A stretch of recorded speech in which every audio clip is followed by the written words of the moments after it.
Good afternoon.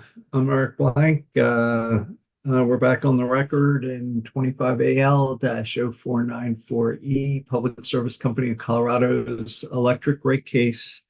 Any preliminary matters before we jump into the witnesses? I have Skluzak, Henry Sermos, Neil Bennett, and Nussbaumer, maybe. So preliminary matters, Ms. Nelson. Yes, thank you, Mr. Chair. I apologize for not noting this yesterday, but Ms. Henry Sermos had a unavailability this afternoon, but she was able to clear 1 to 3. So I circulated a request to the parties last night asking if anybody would object to her going first this afternoon, and I heard no objections. So UCA would ask that the order be changed for Ms. Henry Sermos to go first, Mr. Skluzak after that. And I didn't hear you mention Scott England. Dr. England was on the list as well this afternoon. Okay, so we'll do Skluzak, Dr. England, Neil Bennett, Nussbaumer. And I assume Mr. Zomer, given the flexibility given to the company's witnesses, you'll have no trouble adjusting to Ms. Nelson's needs. No, and I can go one better and say we are going to waive cross of Ms. Henry Sermos.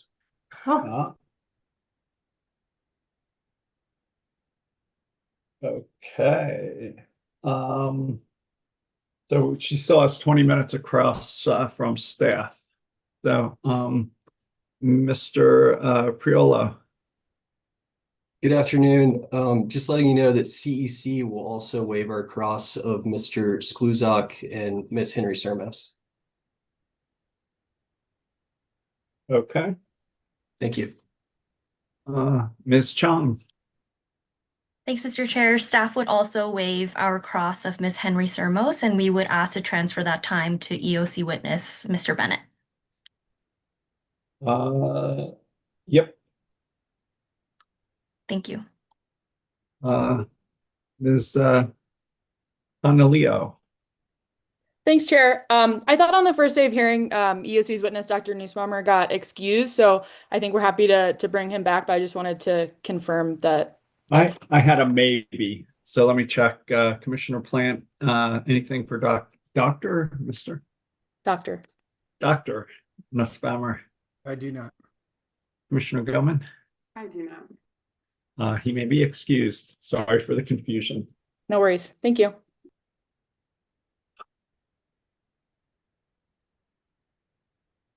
So now it is, I still have 5 minutes from core for Ms. Henry Sermos. Is that right, Ms. Chartrand? Actually, CORE waived our cross time already. Okay. Commissioner Plant, do you have any questions for Ms. Henry Sermos? I was just checking that. Again, why don't I ask Commissioner Gilman, who may also be checking that? I do not. I do not. I don't. Ms. That was Henry. fast. Yeah, Ms. Henry Sermos, you scared us all away. It's like the glasses, maybe. I don't know. With that, you may, the microphone. With that, you may be excused, ma'am. Thank you. So maybe we're back to Mr. Skluzak going first. Just let me check and see if there's any other preliminary matters before we go to Mr. Skluzak. Sounds like not. Mr. Skluzak, can you hold up your right hand? Do you swear to tell the truth, the whole truth, and nothing but the truth? I do. Put your hand down. Is anybody with you or communicating with you in any way? No. If that changes, will you let us know? I will. Back to you, Mr. Bunker. Oh, you're muted, sir. I noticed I was off mute and then I muted myself. Sorry about that. We can hear you now. Thank you, sir. Mr. Skluzak, would you please state and spell your name for the record? Corey Skluzak, Coryskluzak.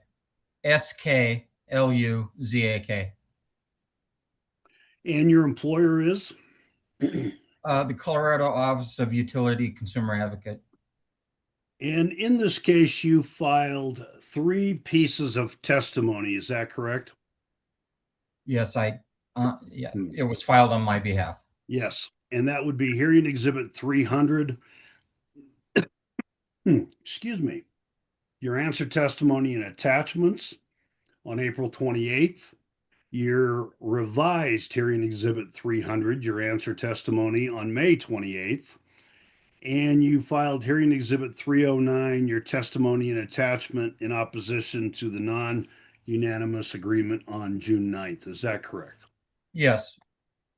And with regard to hearing exhibit 300, you had both public and confidential versions, correct? That's correct. And when you revised hearing exhibit 300 as the public version, let me rephrase that. When you revised hearing exhibit 300, was it just as the public version or the confidential version or both?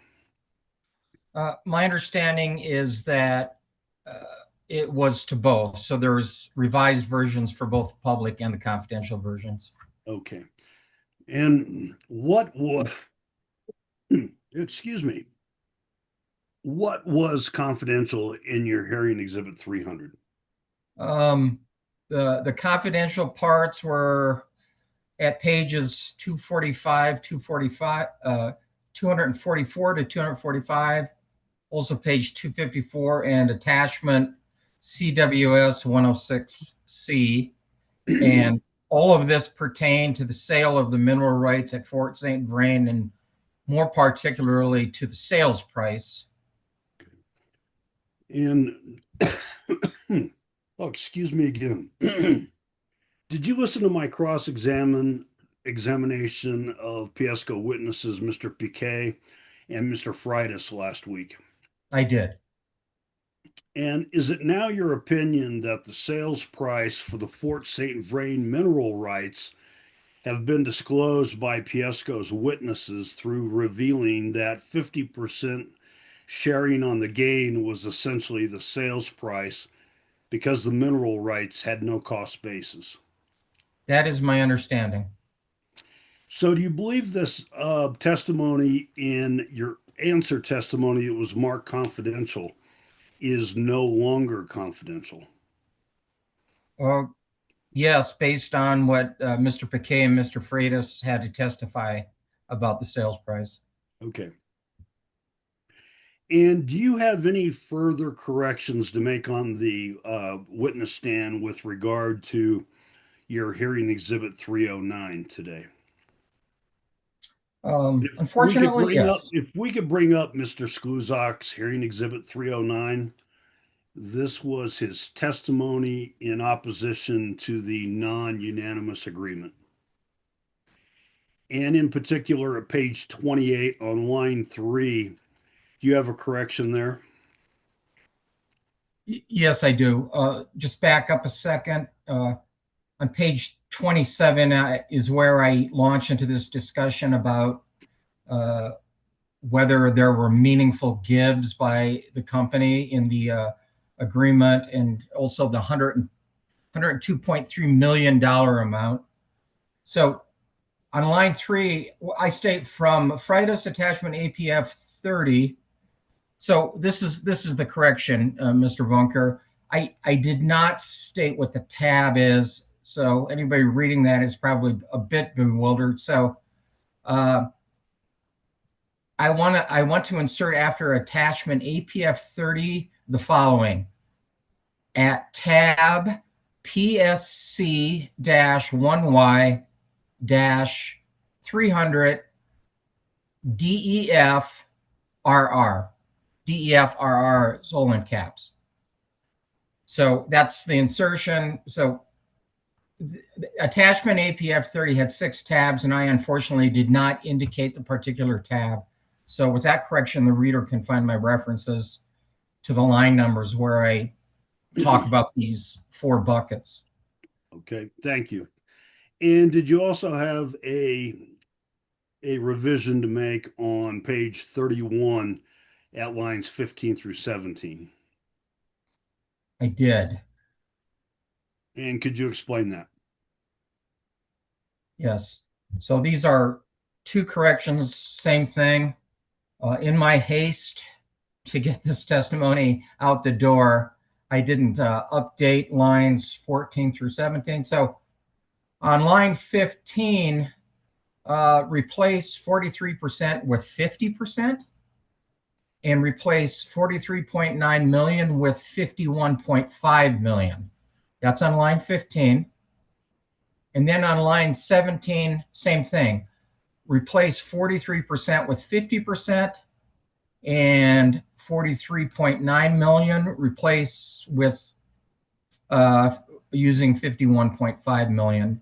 This then reflects the testimony immediately above at page 30, line 21 through page 31, line 8. Okay, thank you for that clarification. And do you have any further corrections in hearing exhibit 309? I noticed there's a handful of grammatical errors and other clerical type errors, but I'm not going to waste the commission's time going through each of those. But if we trip across some of those, I know it's embarrassing for me to see, but I'm not going to take any more time. Okay, thank you. And with these corrections on the stand now to hearing exhibit 309, can you assert that hearing exhibit 309 and the revised version of hearing exhibit, excuse me, 300 are true and correct to the best of your knowledge? Yes. Thank you. And with that, Mr. Skluzak is available for cross-examination and commissioner questions. Thanks. Can you take that down? Mr. Zomar at 45 minutes, but you waved a bunch across, so you're up. Thank you, Chair Blank. And just one clarifying question. Would UCA be able to prepare a Rev 1 of that Exhibit 309? Yes. Yes, we can do that. Thank you.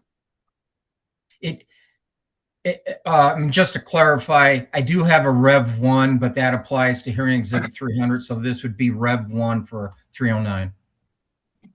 Thank you. Okay. Good afternoon, Mr. Skluzak. Good afternoon.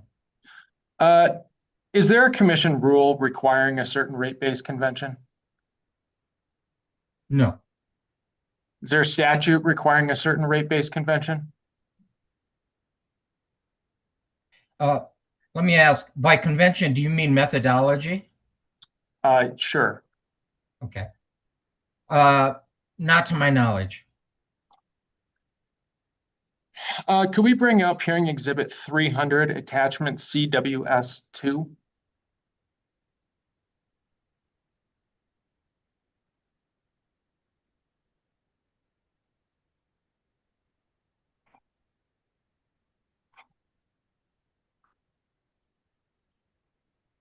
And Mr. Skluzak, this is attachment 2 of 110 to your answer testimony. Can you please identify this document? I'm going to have to move over to a different screen so I can make it bigger.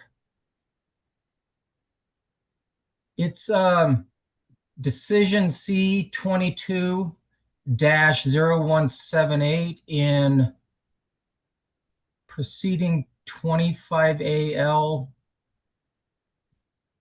or is it 21AL?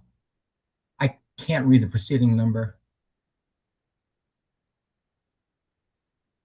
Thank you. 21AL-0317E. Could we move forward to page 11, please?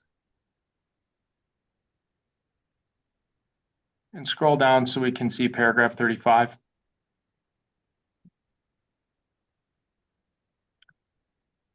Could you please identify the bill impact for residential customers under this settlement agreement by percent?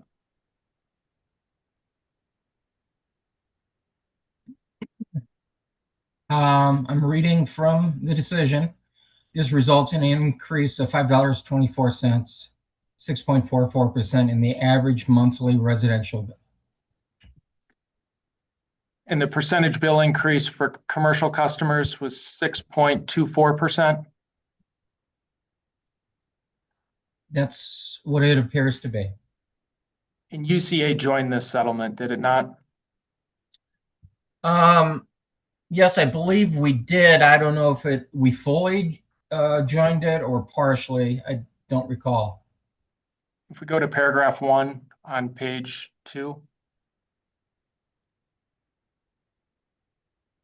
and scroll down.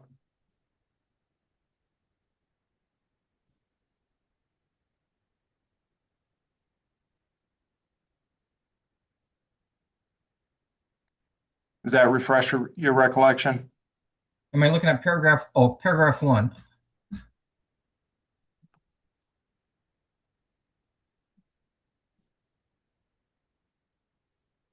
Could you scroll up, please? Yes, could we see the start of the paragraph on the preceding page? Approves the unopposed and comprehensive settlement agreement except as to one issue. So I don't know if we were one that did not agree on that one issue. I don't know. The UCA was a party to this settlement. Yes. Can we please bring up hearing exhibit 309? And go to page 66, please. And if we can scroll down so we can see this list here, that's good. Thank you. Mr.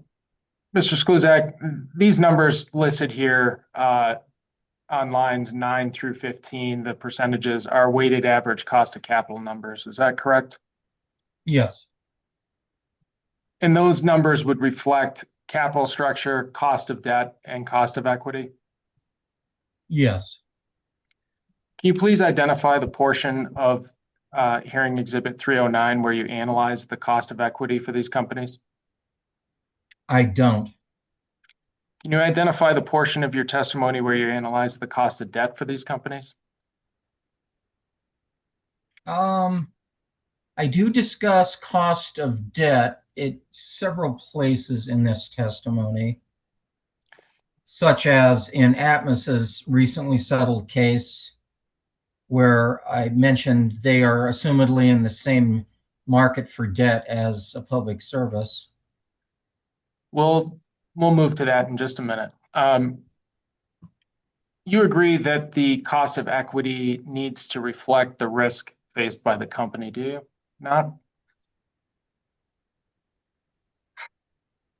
I am not a return on equity expert. Mr. Fernandez is our expert on that, but I can generally agree to that.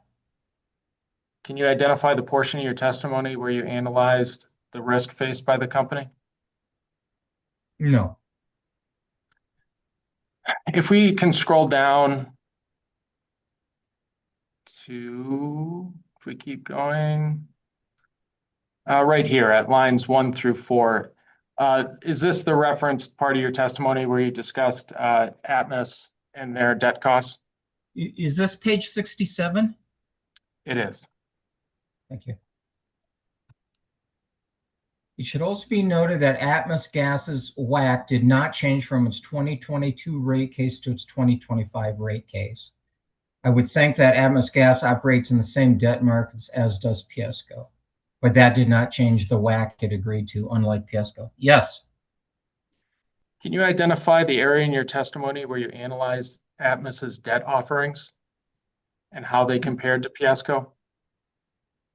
I did not do such an analysis. Does Atmos issue debt at the operating company level? I do not know. Does Black Hills issue debt at the operating company level? I do not know. Question from Mr. Fernandez, however. Could we bring up hearing exhibit 135?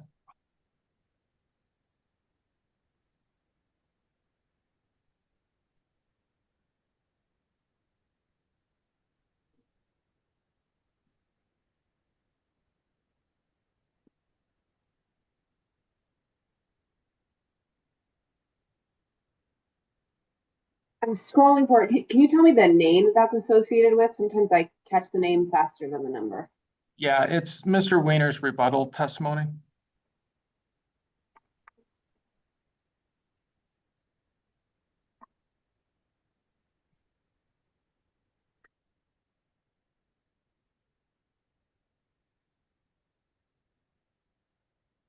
And can we go to page 35?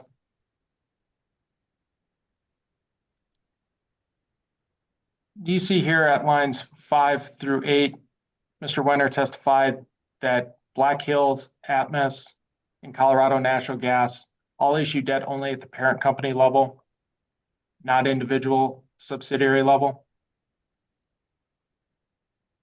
That is what his testimony states. And do you have any reason to disagree with that? Well, I haven't read Mr. Wenner's rebuttal testimony, and neither am I a cost of capital expert. So it's hard for me to agree or disagree with that. Understood. Is it correct that UCA used Piesco's actual cost of debt of 4.55 in its answer testimony WAC recommendation? I believe that's correct. And I think that's somewhere in hearing exhibit 309. Thank you, Mr. Skluzak. That's all I have. You're welcome. I have 20 minutes for staff. Mr. Larson. Yeah, thank you, Mr. Chair. And just for the record, I don't suspect this will take more than half of that. A lot of what I was going to ask has already been covered. How's it going, Mr. Skluzak? It's going well, Mr. Larson. So I don't believe we've ever actually met formally. We've crossed paths before, but I'm Justin Larson. Assistant Attorney General, I represent trial staff in this proceeding. Pleasure to meet you. Pleased to meet you virtually.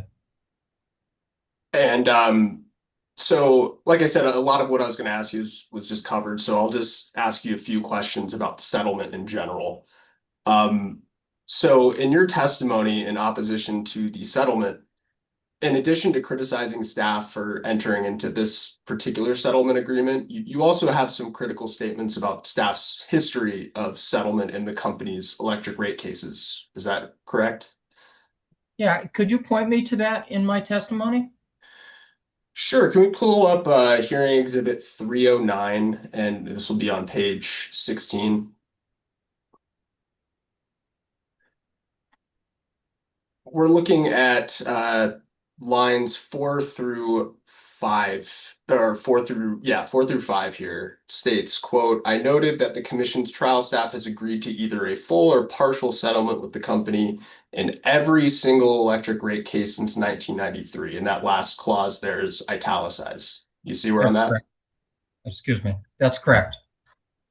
Thank you. And you do acknowledge below that, albeit without italics or emphasis, that UCA and its predecessor, the Office of Consumer Counsel, or OCC, quote, also entered into many of those settlements, usually on a partial settlement basis, end quote. Did I get that right?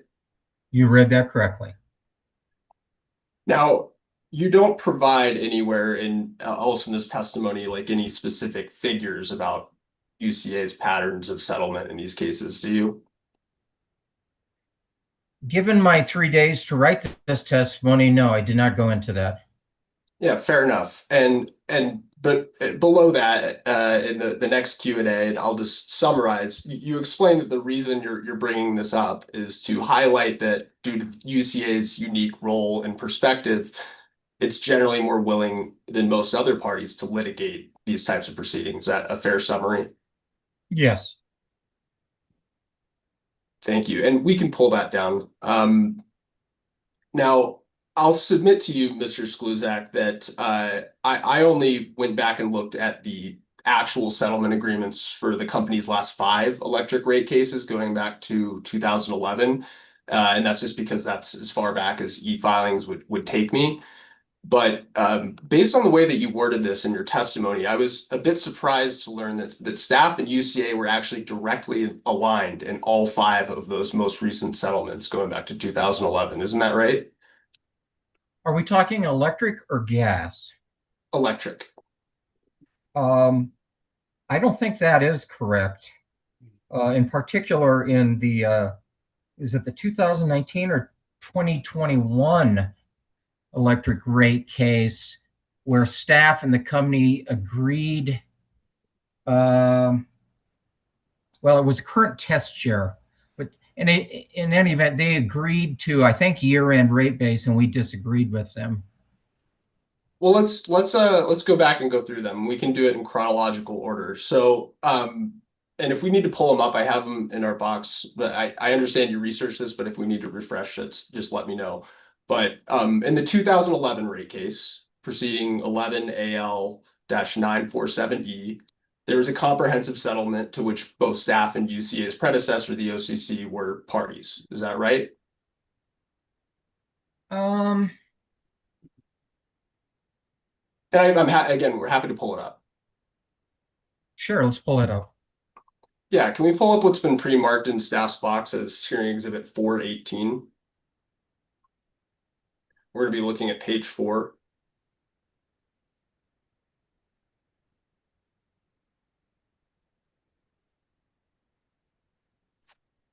Thank you. So you see here that both staff and the Colorado Office of Consumer Counsel, which is the predecessor agency to the UCA, both joined this settlement agreement, correct? Yes, amongst a host of others. Sure. And we can pull that one down, and we'll go ahead and pull up the next one. It's going to be hearing exhibit 419. This is for the settlement agreement in the company's 2014 rate case, electric rate case. And we can go to page 5 and 6. You can see here, I believe, Mr. Skluzak, that both staff and OCC were parties to this comprehensive uncontested settlement agreement. Yes. And can we please now pull up hearing exhibit 420?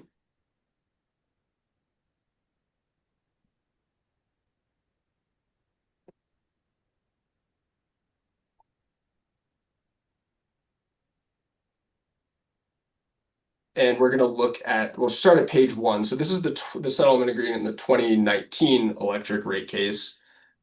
This was a partial settlement agreement limited just to wildfire mitigation plan activities, which again, both staff and OCC were parties. Is that correct?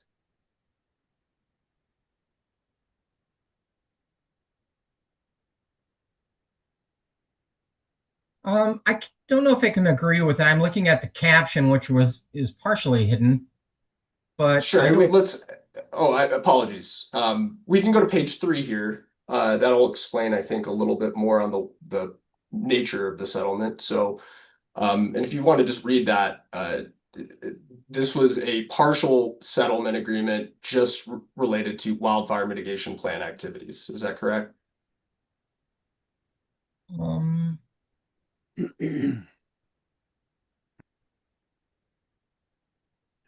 Mr. Larson, if I could ask a question, this is just a Sure. wildfire mitigation settlement as one issue within the rate case, but not the rest of the rate case. Is that what you've indicated? That's correct. Thank you. Okay, with that clarification, which is very helpful, Mr. Bunker, I would agree to that. Now, in that case, to your knowledge, were there any other settlements between any of the parties? Perhaps. Would you accept my representation to you that that there were no other settlements in that case? I have no basis right now to disagree with you without doing further research and refreshing my memory. Sure. So subject to check, and just accepting my representation for what it's worth. Aside from that partial settlement, both staff and OCC fully litigated the remaining issues in that case, to your knowledge. Well, it was either this case, Mr. Larson, or the 2021 electric rate And case. we'll get to the where- 2021 case in a moment. Okay. Now, and in fact, let's do that now. We'll pull up hearing exhibit 421. We'll just look at page 1.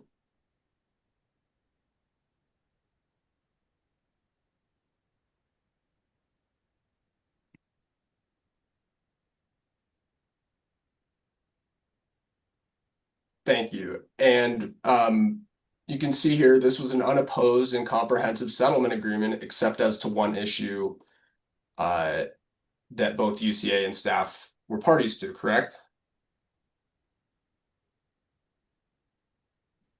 Are you saying that? Oh, and we can actually scroll down a little bit. If you want to look at that first footnote there on page 1, that'll explain the nature of the issue that was reserved for litigation. Oh, Lord, I feel like I'm at the optometrist right now because. If it's possible to magnify that a little Well, bit. that's Can you good. see that? Yes.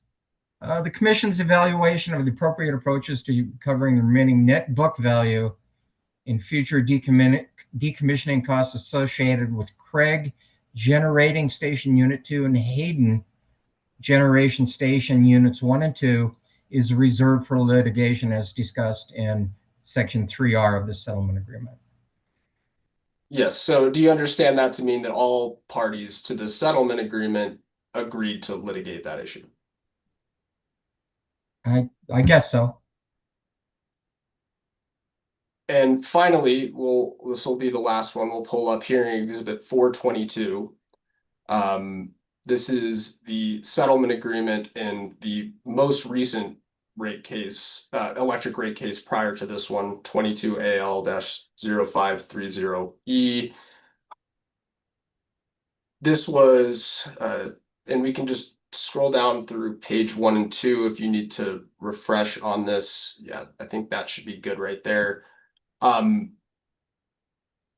So this was a nearly comprehensive settlement agreement to which both staff and UCA joined all parts of. Isn't that right? I believe that's correct. And if we can go actually to page 8, paragraph 18,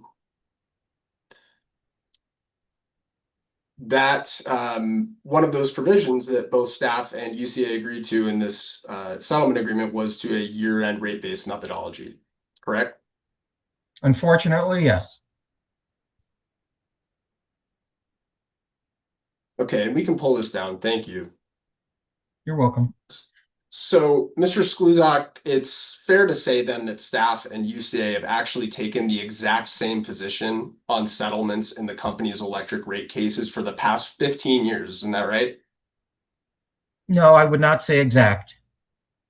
I think that, as we just discussed, there were some divergences.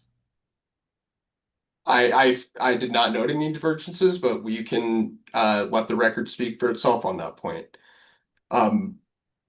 Generally speaking, though, Mr. Skluzak, and I understand you've done this for a long time, it's not unusual for staff and UCA to enter into settlement agreements in cases before the commission, is it? No. In fact, the commission's rules explicitly encourage parties to settle contested cases, isn't that right? Yes. But as we know from the context that we're in this case, the commission ultimately has the authority to approve, reject, or modify settlement agreements, right? That's my understanding. And one of the provisions of this particular settlement agreement in this case that you've taken issue with is the language that allows a party to withdraw from the settlement if the commission modifies the agreement in some way that the party finds acceptable. Isn't that right? That's correct. I believe it's paragraph 88. And we can pull back, we can pull back up any of those settlements I just asked you about in the prior cases, if we need to. But would it surprise you to learn that UCA or OCC signed on to basically this exact same withdrawal language in every single one of those 5 settlement agreements I asked you about? Given that we don't draft the settlement agreements, no, it's not surprising. And again, having spent several years working in this world, Mr. Skluzak, are you able to point me to any instance in which UCA or OCC has entered into a settlement agreement and a case before the commission that did not include a withdrawal provision like that?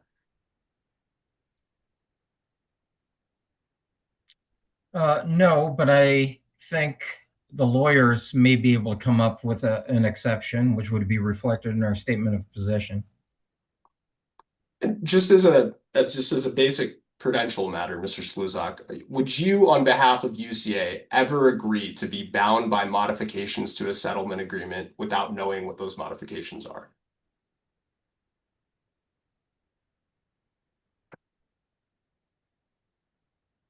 I can't answer that. It'll depend upon the case. And I'll state an objection at this point, in terms of it's calling for a legal conclusion. And I can withdraw the question, Mr. Chair, and I don't have anything else. Thank you for your time, Mr. Skluzak. You're welcome. Thank you, Mr. Larson. Commissioner Plant, questions for Mr. Skluzak? No questions. Thanks. Commissioner Gilman? I do. I was just finding my right tab. Okay. Good morning, good afternoon. Good afternoon. Tough start. I mean, the hearing is fresh. It's as if the day just started. Okay. Just a few questions for you. On the regulatory asset, on the coal combustion residuals, just a question for you. I talked with Miss O'Neill about this. I'm not sure if you were able to hear that. I did hear that. Okay. So she had kind of described this in response to my questions as a matter of timing, that the previous settlement said no earnings basically on this, or no carrying charge until, it was like considered was the intent, but didn't preclude it after. So anyway, just wanted to understand her remarks in the context of your position on the coal combustion residuals.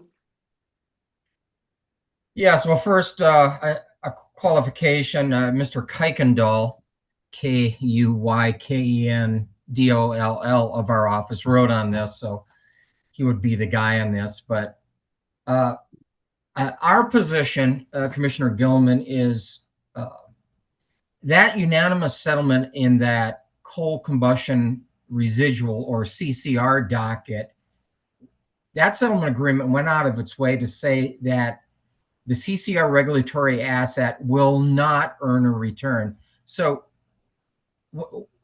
in our experience, when a deferral is authorized by you, the commission, I really don't see that type language usually. That's usually decided in a rate case. But for some reason, it was decided this way in that underlying proceeding. And the way we view it, that's pretty ironclad. And so I was surprised by Ms. O'Neill's interpretation of that, especially given it was trial staff's Dr. Depew who was very much involved with this language in the underlying proceeding. So we're going to continue to oppose this in our statement of position. And we generally don't agree with returns on regulatory assets, but particularly when we have language such as this. Okay, thanks. And then moving to the Aegis deferral. Oh, sorry, no. The excess liability insurance premium deferral. Yes. So likewise, there's kind of a difference of opinion there on if the $50 million cap from a previous settlement was kind of an annual figure as Ms. O'Neill had interpreted, or cumulative? So just curious what kind of buttresses your opinion that that should be viewed as a cumulative figure. So first of all, in the non-unanimous agreement, that was not spelled out, and I didn't see the settling testimony from Mr. Piquet or Ms. O'Neill explain how they got there. So that's why I wrote what I did in my settlement testimony, hearing Exhibit 309, which was based on Mr. Fernandez's answer testimony, who handled this subject matter. I understand what Ms. O'Neill was saying, so we will take a look at that, and we will weigh in on that in the statement of position. But she could be correct. She could be correct that they're taking the cap from 2024 and the cap from 2025. But I haven't done the actual research. Mr. Fernandez did, and I think Mr. Bunker was involved in that too. So we'll take a look at that. So sorry, I can't give you a concrete answer today. No, I get it. You were one of the main opposition witness, so I just bundled it all together from your That's right. testimony. So happy to have you clarify anything. That would be helpful. And then with regard to the Aegis regulatory assets, sorry to keep hammering these regulatory assets, as these might have been other people's area. You essentially said in your settlement opposition testimony that the deferred balance in rate base consists mostly 78% of accumulated WACC-like interest rather than the actual principal or capital spent. Can you just help elaborate on that for me so I can get a better understanding of your perspective of what went on there and why that's the case? Right. So what I wrote, Commissioner Gilman, was actually based on public service witness Marcy McCone and also Mr. Freitas. So I'm not making anything up out of whole cloth. It's taken from their testimony and then I think also discovery, but it is the majority is interest. And so back in 2016, when we set up this 50 million trigger for these regulatory assets, it was only supposed to be capital expenditures, two different buckets for capital expenditures. And I think the agreement was after-tax WACC, which is what I shortened it to WACC-like. But it was after-tax WACC. But it was supposed to be on those hard dollars, the capital expenditures, right? And then, as I stated in my answer testimony, once that WACC-like interest, or whatever you want to call it, once it accumulated and then got dumped into a rate case, my interpretation is it then ended. But this accumulated WACC-like interest has rolled over, and now it's a rather large amount, and it makes up most of that Aegis initiative regulatory asset. And so that's why I state, first of all, it seems to stray away from the original agreement we reached in our settlement agreement back in 2016, the Aegis case. So it strays away from that. It doesn't appear to be in sync with that, but also just from a policy and equity basis, they want to include it in rate base, the settling parties, to earn WACC on WACC or WACC-like. So it just seems so inequitable that ratepayers now have to pay the weighted average cost of capital on something that's over 70% interest or WACC-like interest. So that's our perspective in a nutshell. I'm sorry, Commissioner Gilman, you're on mute. Yeah, thanks. Moving to the mineral rights sale, you had suggested in your opposition testimony that the commission delve deeper into the prudency of the sale. Can you elaborate for me on your concern with the prudency of the sale and the sale price, and upon what that's based, just so I can ensure I understand? First of all, thank you so much for asking about this. So the mineral rights we now know were sold roughly at $18-19 million. And that was one give we did appreciate from the company to 50% in a credit of that 18 or 19 million. So I also developed in my testimony that, and also Mr. Bunker's cross of Mr. Freitas, that it's either 10 or 11 million dollars is what those mineral interests spun off in net royalty revenues just last year in 2025. And, I saw that, and I've been dealing with this oil and gas royalty revenue issue for many, many rate cases. I think going back to the 2009 electric rate case. And it's always been a big fight trying to get 50% to ratepayers. In fact, they took it to district court and they lost. Public Service did. But anyway, it's a nice chunk of money, not only for the company, but for ratepayers. And it seemingly it was on the rise, because and this is in my answer testimony, Commissioner Gilman. Usually would hover around 2 million, 2.5 million, 3 million shared with ratepayers, and now it's up to 5.6 million. So I was astounded when I saw that they basically traded away this annuity of royalty revenues for a mere 18 or 19 million one-time sale. And I'm trying to figure out what in the world is going on. Nobody can tell us that was on the stand. Mr. Piquet couldn't, Mr. Freitas couldn't, as to the company's motivation. And I just think there's something rotten in Denmark or rotten in Minneapolis. I can tell you that Mr. Brian Van Abel, who's an executive, he had the signature on most of these sales documents. Maybe he would be the person to ask, but I can't figure out the motivation, and something does not smell right here. And I kind of harken back, and Commissioner Gilman, I can't remember when you came on the commission, but back in 2019, we talked about the Cameo sale. If you remember the sale of Cameo land, Chairman Blank might remember this. And that was like sold at a sweetheart price. And I remember Commissioner Concilia was on the commission at the time, and she says, I want to stick the entire loss on this Cameo sale. In that case, it was a loss on the company because something didn't smell right.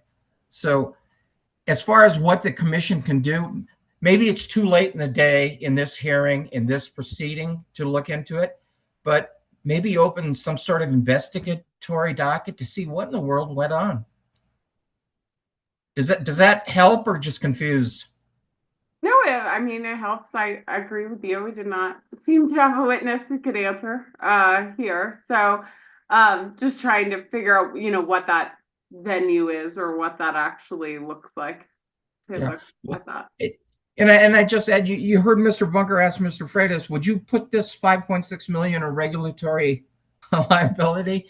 And I know Mr. Freitas was going to say no, but I mean, the point is, not only was this a nice annuity stream for the company because they got 50%, it was good for the ratepayers, right? Because it helped offset the revenue deficiency. So I was shocked when I read Mr. Freitas' second supplemental direct testimony that they yanked this 5.6 million out of revenue and just made matters worse. I mean, I couldn't believe it. It was the first I had heard they sold these mineral rights. By the way, the mineral rights they had to have because of the old Fort St. Vrain nuclear reactor, because my understanding is the Nuclear Regulatory Commission requires a unified estate. If you're going to have a nuclear generation facility, you can't have somebody coming in to use their mineral rights to disturb the estate. So that's why they had acquired those mineral rights. Okay. I think those are my only questions. I have one more question. Sorry. To my understanding, UCA submitted a few spreadsheets or workbooks that are at least accessible to us only in PDF. So I'm happy to list those for you, and perhaps you all can try to see if we can get access to the executable or the native documents, and just maybe a note for the future as well, but at least we don't seem to have access to some of the natives, and that would be very helpful for us. Sure. How do we practically do that? Do we send them to Ron Davis or? You're way No. above my pay grade. I don't know how No. we have the executable. Send them to commission counsel, please. Okay. Those are, at Yeah. least that I understand, these are attachment, CWS 36, CWS 68, RAF 2, and LHS 5C. So at So- least those are the ones we've noticed, that it would be nice to have access to the executable. So a clarifying question, are these attachments to our testimony, or do you want the work papers that never were attached? No, I believe these were attached in PDF form only, but they look to be spreadsheets. So we'd like to get the actual executable version of what was PDF. I understand, because I did a work paper for my opposing testimony on the legacy meters where I added up everything. But again, those work papers were not attached to my testimony. Yeah, no, these are real attachments. It just looks like they're spreadsheets, but we only have the PDF version, which is Okay. not maybe I'm sure quite as Mr. useful. I'm sure Mr. Bunker is making a note of that. Yeah, Commissioner Gilman, Yeah. question, would you like these to be provided to Commission Council in this case? And if you could just go through them quickly again, I think I got the 4 documents, but if you could provide them again, I'd appreciate it. Yes, that would be helpful. If you can just provide the executables here, it shouldn't be new data or new information to anyone. Yeah, there are CWS 36, CWS 68, RAF 2, Okay. and LHS 5C. Okay. Those were the 4 I had written down. Thank you. Yeah, no worries. Thanks. We appreciate it. Those are my only questions, Mr. Skluzak. Thanks. You're welcome. Thanks, Commissioner Gilman. I just had a Ms. Harper. Did you? No. Yes, Ms. Harper. Just a note to Mr. Bunker that I'm talking to our admin folks, and I'll be in touch with how to provide those. I don't think that email is the way to go. So I'll be in touch with you, Mr. Bunker, on the process. Excellent. Thank you. Thanks, Ms. Harper. Just a few questions, Mr. Skluzak, really high level. If we adopted all or even some of the UCA's recommendations, the company is telling us that it will likely create credit metric concerns and could lead to a downgrade by the credit agencies. Any response to this concern, and any thoughts about how this commission should trade off concerns between credit metrics and affordability? First, my qualification. Mr. Fernandez is the credit guy for UCA, but I will respond to you this way. I was listening to that back and forth between you and the company's witness, and I never heard the word probable. I heard potential or possible. So, I mean, I've been doing these rate cases since 2005, and that's a constant. It's been a constant of the, not only public service, but of all the utilities of, you can't do this, you can't go too far, it's going to harm our credit ratings. But I mean, does it actually come to pass? Does it come to fruition? I don't know. But should all of UCA's recommendations be adopted? I mean, that's up in the air what's going to happen. But I mean, they can always file another phase 1, which they very well may do if they file a phase 2, right? So if they really think it's going to harm their credit ratings, they can right the ship by coming back and saying, see, we told you so. Just a quick question on O&M. It seems as if in 2023, the company cut O&M spending, and in 2024 experienced some customer service problem. problems. It further seems like there's some indicative evidence from the first quarter of 2026 that there may be similar O&M cuts coming this year. Are you concerned about future customer service problems from the company potentially cutting O&M in 2026? Yeah, this is sort of the flip side of the credit question, right? Because they say it has a potential for downgrade. Well, we could also say this has a potential to hurt, customer service.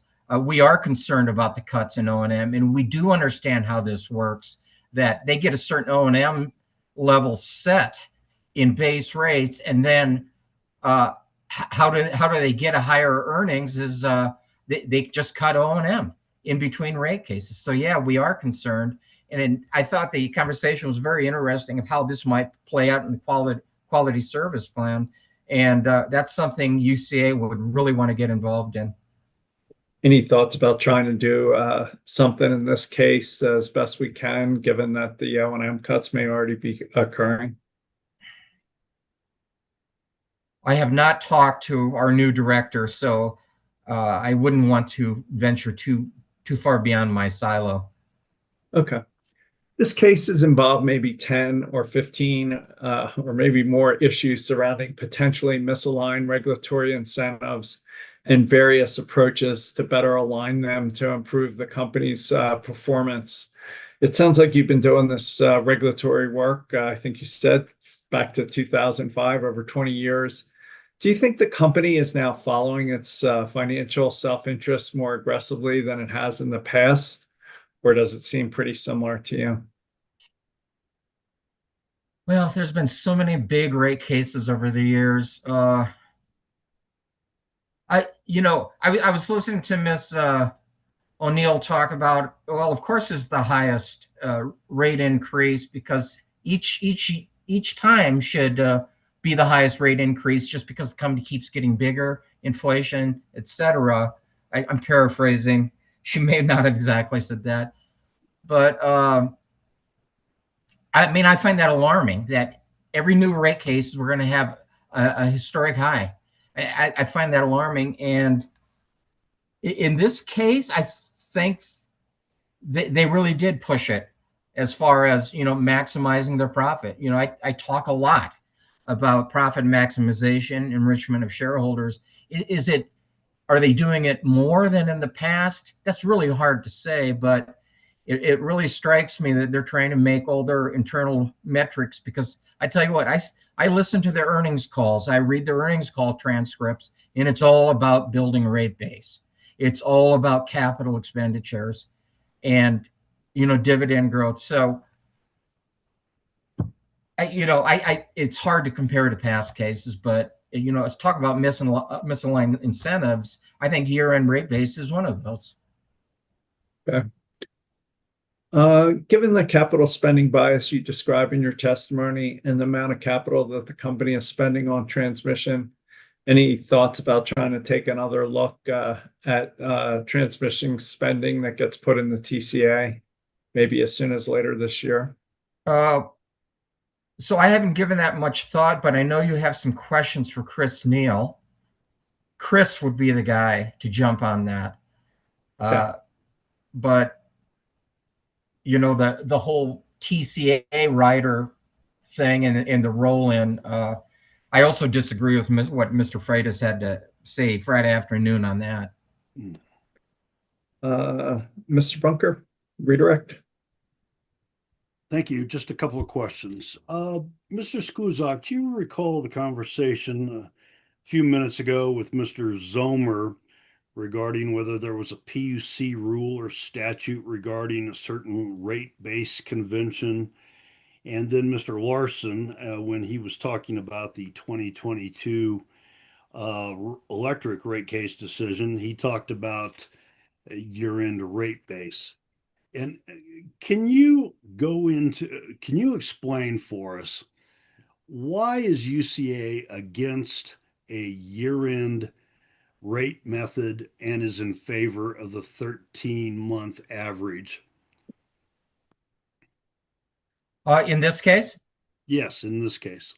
Well, I mean, I have it all in my two pieces of testimony, yes, but in summary, it's a better for the regulatory principle that is the matching principle, and I know Mr. Freitas disagrees with that in his rebuttal testimony, and back and forth we go, but it's well, first of all, let me back up. So public service is dumping into regular rate base 3 years of capital expenditures of plant, right? So 25, 24, 23, 2 of those come in at full value, at year-end value. That should be apparent, but it's always worth repeating. So it's only the year 2025 that we're talking about with the issue of rate-based convention or rate-based methodology. I just want to get that out there. But it's, as I state in my testimony, it smooths it out. It averages the plant. It matches up with revenues and expenses. It just matches better.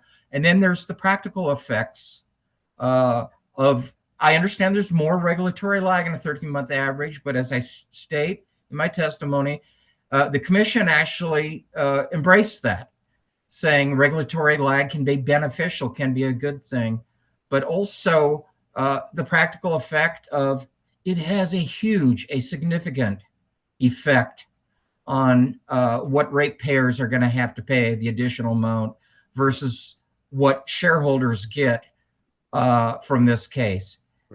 We all know it really moves the needle. So in a nutshell, there you go. And that difference between using year-end versus 13-month average is about $62 million. Is that right? So that's $60 million is the delta or change between Mr. Freitas's attachment APF 20 using year-end and depreciation annualization, and his APF 23, which used 13-month average and no depreciation annualization. And then APF 2020 then kind of became the rebuttal testimony revenue requirement. So, which then, was the basis for the settlement revenue requirement. So I'm a little hesitant to agree to 60 million because that was only as between attachments APF 20 and 23. But yeah, it's a big amount, but also be careful when you say 60 million, not only is that the rate-based methodology, that's also the depreciation annualization adjustment, which in this case is around $16 million. Yeah. And were you listening to my cross-examination of staff witness, Mr. Lay, yesterday? Was that yesterday? Okay. Seems like it was. Yeah, I do remember the cross-examination. And he and I spoke a little bit about his testimony, and that he still supported or agreed with his testimony supporting 13-month average, right? Yes, he did say that. Mr. Chair, I'm going to object. This is outside the scope of cross-examination or commissioners' questions. Mr. Bunker, that does sound right to me. Well, yeah, actually, Mr. Zomer brought up the question of rate-based convention, and Mr. Larson brought up year-end rate base as part of his discussion of the 5 decisions in the 5 separate cases, and that last one being his attempt to confirm that the UCA agreed to year-end rate base in that settlement agreement. So I think that the door's been open for me. Mr. Zomer? Yeah, my questioning was limited to whether there was a statute or rule requiring a certain convention, not any substance or UCA's position or anyone else's position on use of that convention. If I may, Mr. Chair, I was simply asking him if UCA agreed to a year-end rate-based convention in the 2022 electric rate case. I did not ask about this case. Mr. Bunker, it does seem like you're expanding it. Okay. You're all right. I have no further questions on redirect. Thank you. All right. Mr. Skluzak, you could be excused. Thank you. Dr. England, can you hold up your right hand? Do you swear to tell the truth, the whole truth, and nothing but the truth? I do. You can put your hand down. Is anybody communicating with you in any way? No, they are not. If that changes, will you let us know? Of course. Back to you, Ms. Nelson. Thank you. Dr. England, will you please state your full name and spell your last name for the record? My name is Scott England, last name England. And by whom are you employed? I'm employed by the Colorado Utility Consumer Advocate. And what's your job title? I am an economist. Did you prepare what's been admitted into the record as hearing exhibit 303, which is your answer testimony filed in this case? I did. Did you also prepare what's been admitted as hearing exhibit 307, which is your cross answer testimony in this proceeding? Yes. Do you have any corrections to either piece of testimony? Not that I am aware of, nor would I like to make it this time. Thank you. Dr. England is available for cross-examination and commissioner questions. Thank you. I have EOC with 30 minutes and it's 2:07. Thank you. Good afternoon, Dr. England. Good afternoon. Are you the same England that's playing in the World Cup right now? I have no relation with anyone from England. Okay, just wanted to clear that up. My name is Casey Canelio and I represent Energy Outreach Colorado. We've met before and it's good to see you today. You as well. Mr. England, I'd first like to direct your attention to your cross-answer testimony, which is hearing exhibit 307. Okay. And if we could turn to page 3, and so we can see footnote 1. Thank you. Dr. England, you cite to commission decision C26-0213 in the most recent Public Service Renewable Energy Plan proceeding. Do you see that? I do. And you rely on that decision in part to support UCA's recommendation that the commission reject EOC's RESA-funded proposal in this case? I believe I used that decision to indicate the commission offered EOC the opportunity to bring it back in this rate case or the next proceeding rate case. Okay. Thank you. If we could now pull up hearing exhibit 712, which is in EOC's box folder. And while this is getting pulled up, Dr. England, these are going to be UCA's responses to EOC discovery request 1-1.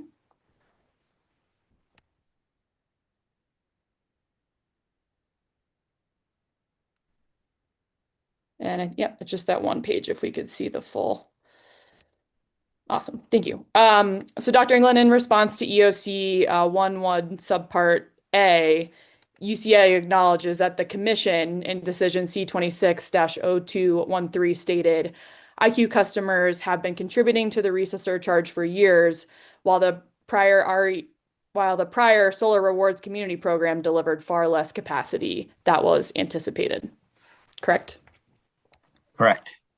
And in response to EOC 1-1 subpart B, UCA also acknowledged that the commission in that decision stated, we share EOC's view that these customers deserve timely and meaningful benefits. Correct. And you were the sponsor of this discovery response, Dr. England? I was. Great. I'd like to move to admit hearing exhibit 712. Any objections, Ms. Nelson or Mr. Bunker? No objection. So moved. Thank you. Dr. England, yet neither of those commission findings are discussed anywhere in your cross-answer testimony. Is that correct? I do not believe I put those in my cross-answer testimony. And UC admitted that admission in response to subpart C of this discovery request. Do you see that? Yes. So just to confirm, your cross-answer testimony does not discuss the commission's findings that income qualified customers have contributed to the RISA for years, or the commission's statement that those customers deserve timely and meaningful benefits. My cross-answer testimony went to the issue that refunding funds through the RISA is a legal issue that we believe is not appropriate. Okay. Thank you. We can take this exhibit down. Dr. England, as part of your cross-answer testimony, in this case, UCA didn't perform any evaluation of EOC's operational ability to administer the proposed assistance it seeks in this case, did it? No, nor did we call into question EOC's ability to facilitate programs, the issuance of funds, or anything of that nature. Okay. Thank you. That answers my next question. Would you agree that Energy Outreach Colorado is the primary nonprofit entity specifically referenced and utilized within Colorado's energy assistance framework?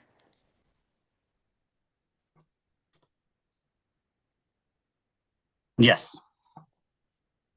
And UCA does not contend there currently exists another organization providing services identical to those provided by EOC? Not in the same capacity, no. Okay. So UCA's recommendation to reject EOC's RISA proposal was not based upon an evaluation of EOC's operational capabilities? No, it's solely based on the legal issue of whether it is possible to do such. Okay. And so UCA didn't perform an analysis in this case of the number of income qualified customers carrying arrearages, did it? No. And UCA didn't perform an analysis of how many customers could benefit from EOC's proposal? No. Okay, thank you. If we could pull up hearing exhibit 700, which is Mr. Andrew Bennett's answer testimony for EOC.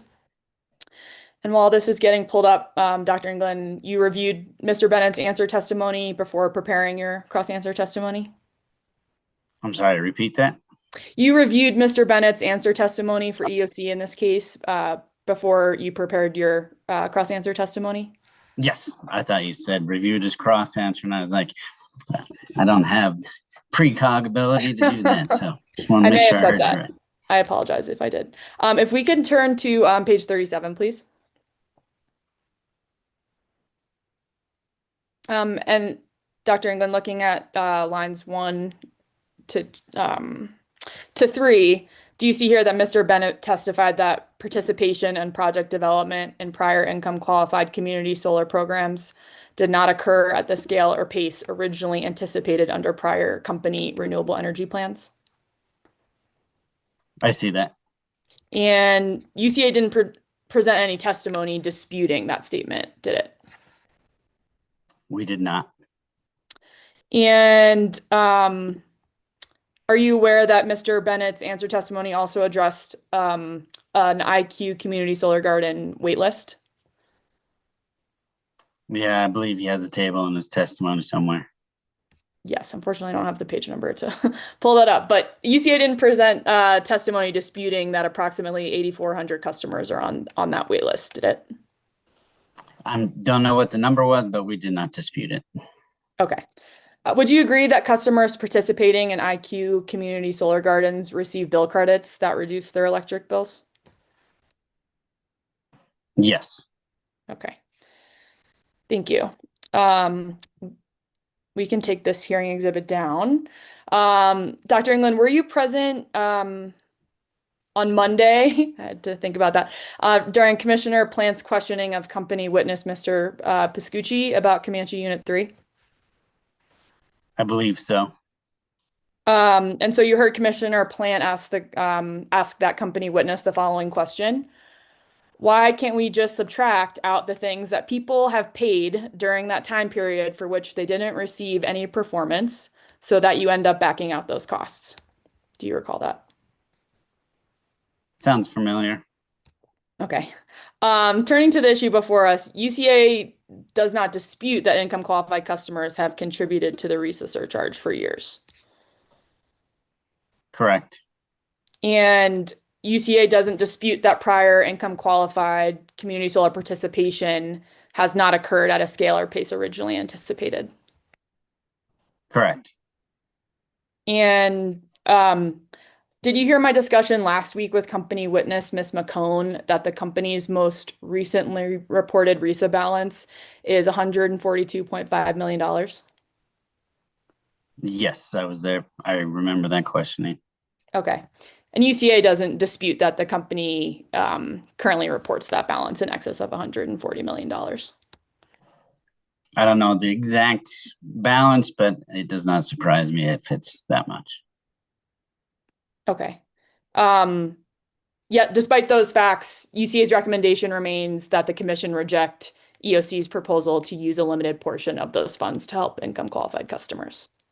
Again, UCA's position is that it's a legal issue. The RISA funds are intended to be used for renewable projects, renewable generation, and bill assistance does not fall into that category. If the commission views additional customer assistance is warranted in this case, there may be another mechanism in which to induce a similar refund to income qualified customers.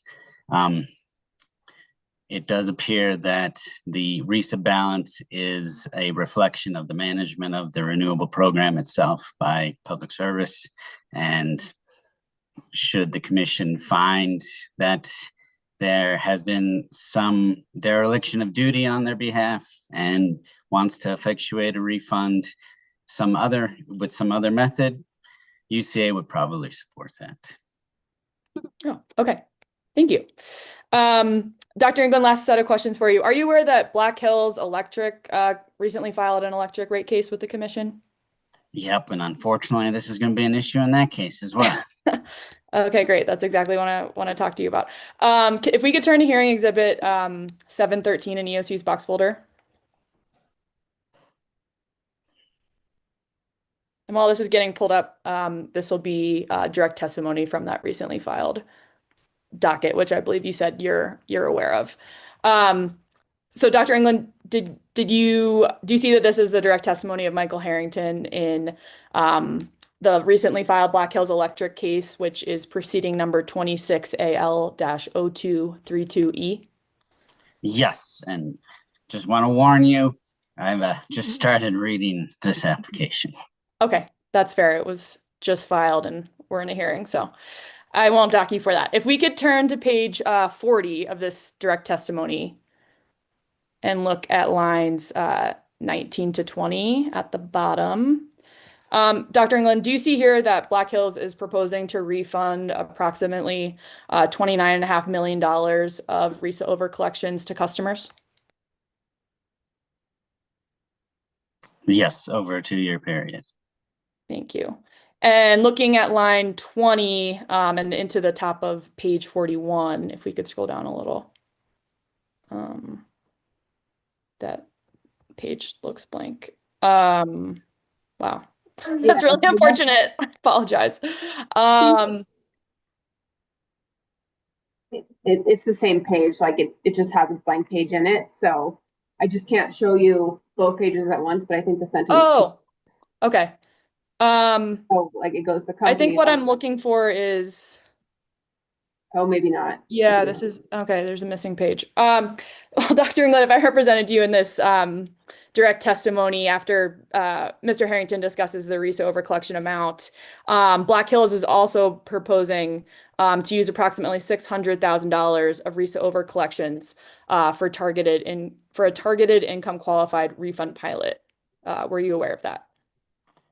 I am aware of that. Yes. Okay. I'd like to move for the admission of hearing exhibit 713. Any objection? And maybe I need to fix that missing page before it officially comes in, but. UCA has no objection.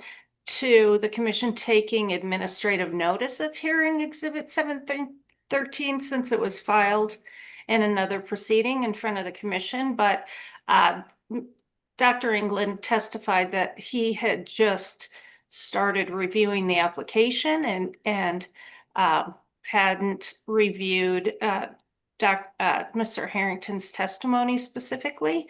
So no objection to the admission concerning or on the basis of administrative notice.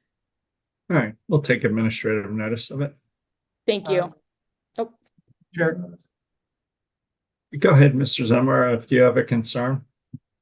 yeah, under the administrative notice provisions, you have an opportunity to examine or redirect around the issue, and here we don't have that. This is from a witness in another proceeding, and the fact that it may be happening there is not relevant to any of the issues in this proceeding or probative of any facts at issue. Actually, I think that's right, Ms. I'm not sure there's a proper foundation for this document from this witness. It is somebody else's direct testimony in a different case that the witness has said he hasn't really read. So I do think there's a foundation concern. okay. Well, we have the discussion in the transcript of the testimony, so that's fine. Okay, so this will not be an exhibit. This is not an exhibit for the, this is not admitted to evidence, but the transcript will speak for itself. Thank you. Thank you. Last two questions for you, Dr. England. So regardless of whether you support the proposal that we just went over in the Black Hills case, Black Hills is proposing to use a portion of accumulated RISA balances for targeted income qualified customer assistance, correct? That is my understanding. So EOC's proposal is not the only proposal before the commission right now involving the use of accumulated RISA balances to provide targeted benefits to income qualified customers. Correct. Okay. Thank you for your time, Dr. England. Those are all my questions. Commissioner Plant, questions for Dr. England? I do not have any questions. Commissioner Goman? No questions, thanks. I don't either. Ms. Nelson, redirect for Dr. England. Sure, just one question, Dr. England. When you were talking about this commission in this proceeding potentially doing something else, I think you said using some other method to provide economic support to the IQ customers and the customers that Ms. that EOC represents. What did you have in mind? You did not mean the increased balance in the RISA account, did you? I was just simply indicating that there is a balance in the RISA account, which is suggestive of collecting more funds than programs funded. And should the commissioners or the commission view that in some way as a mismanagement of the renewable energy program and is of the opinion that income qualified customers are being hurt by this management of the renewable program, that if they view additional customer assistance is necessary and they want to quantify it at a similar dollar amount, there are other ways in which to do it than through the RISA itself. And UCA is still of the opinion that directly refunding RISA funds is not legally allowable. Thank you. I have nothing further. Thank you, Dr. England. You may be excused. I think Mr. Neal is the next witness on my list. You are Mr. Neal. Can you hold up your right hand? Do you swear to tell the truth, the whole truth, and nothing but the truth? I do. You can put your hand down. Is anybody with you or communicating with you in any way? No, they're not. If that changes, will you let us know? Yes, I will. Ms. Nelson, any preliminaries? Sure, I might as well. Mr. Neal, can you please state your name, spell your last name for the record? My name is Chris Neal, Neil. And by whom are you employed? The Office of Utility Consumer Advocate, And what is your job title? rate/financial analyst. Thank you.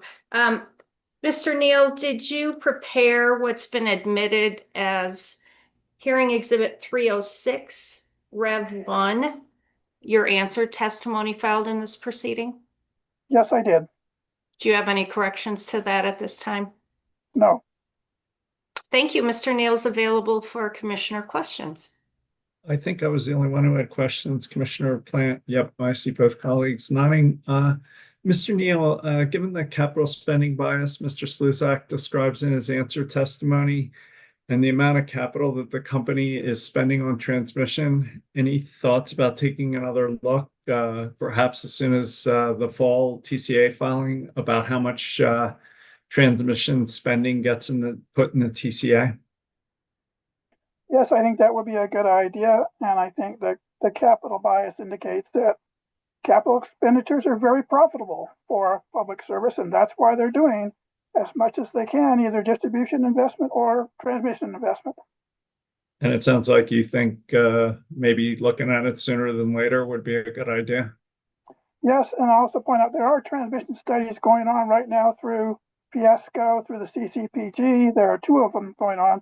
So it would be timely to review the results of those transmission studies and also the bias towards spending lots on transmission. Just one more question. I appreciate your answer testimony going through the long-term rate impact modeling, including raising concerns about too low CapEx, the treatment of fuel and PPA costs, the role of curtailment, the impact of behind-the-meter solar and other factors. And we can try and address concerns the next time we ask for this type of modeling. For me, given that the capital spending is going into rate base, in this case is getting amortized over 40, 50, 60 years, it seems like this model, even if flawed, is a useful tool compared to other measures that may be more of one-time current snapshots. Assuming we start getting your substantive concerns addressed, any thoughts on, sort of the value of current wallet share versus long-term rate impact? Well, as I said, there are flaws in this model, but it is a useful model to indicate to us that moderation of capital expenditures, as to use the rating agency term, would be good to hold down affordability. And there are significant affordability concerns with public services rates and future rates. And any comments about how we may use this tool more appropriately going forward or better? Correcting some of the flaws, including that the real cost that they're going to put in and not very, the low capital expenditures. I think the capital expenditures will be somewhere between your 7% case and their case, and that will give us better information. But also, as you indicate, ways to try to reduce their capital expenditures. They've got electric vehicle forecast, driving distribution investment because they don't do enough. They don't manage charging well enough, and they're having charging on peak, and they're having heat pumps loads hitting on peak and driving distribution expenditures, and they're putting all kinds of projects someplace rather than on places where there's already transmission capacity. So there's many issues that can be questioned, and it can represent ways to reduce capital expenditures and therefore rate increases. My computer may be freezing. That's all I had. Ms. Nelson, any redirect?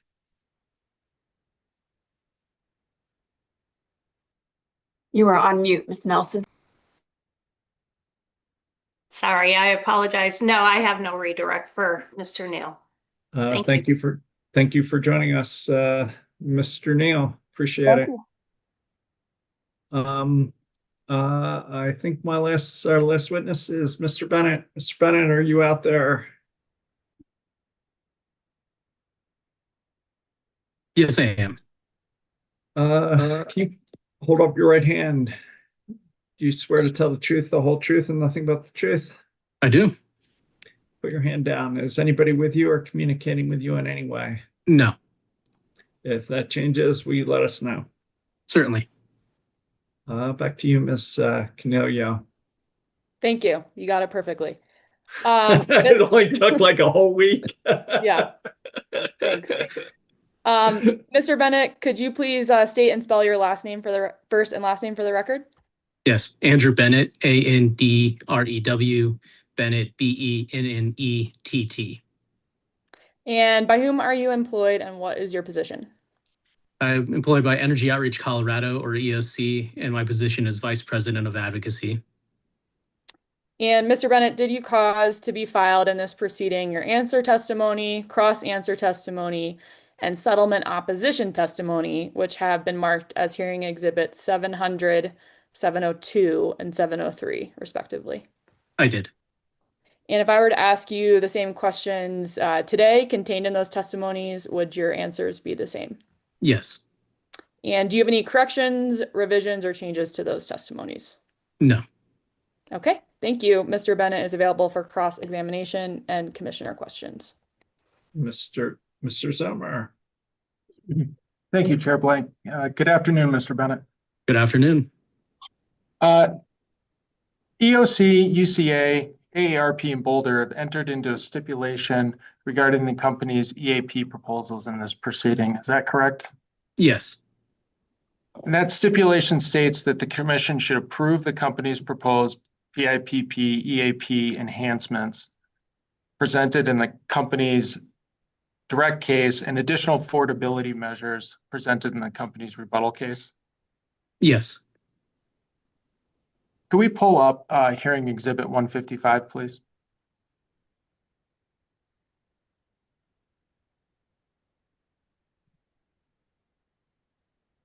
And can we go to page 35?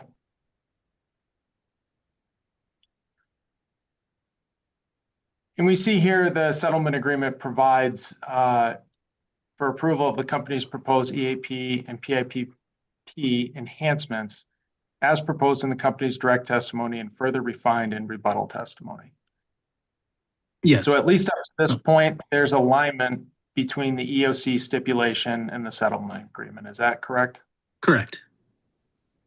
And then if we go down to paragraph 61, it also provides for a one-time $5 million contribution to those programs. And that concept is also incorporated in the EOC stipulation. Is that right? Correct. Your hearing exhibit 703 explains that EOC opposes the settlement agreement. Is that correct? If we could pull it up, I think it's caveated that we oppose treating it as a settlement agreement. I think going back to the same arguments counsel made during the pre-hearing conference. So I think the document names that we had to file it under versus what we're saying are different and nuanced, in my opinion. Okay. So does EOC oppose the financial resolution that results from what you characterize as a stipulation? So we didn't provide testimony on things like the WAC or the ROE or other positions like that. So we hadn't taken a position on that. But we did not sign on to the settlement. And if you go through the exhibit 703, the testimony I wrote, it was about the issues that were at heart for EOC and what we were concerned about and what we had written testimony on.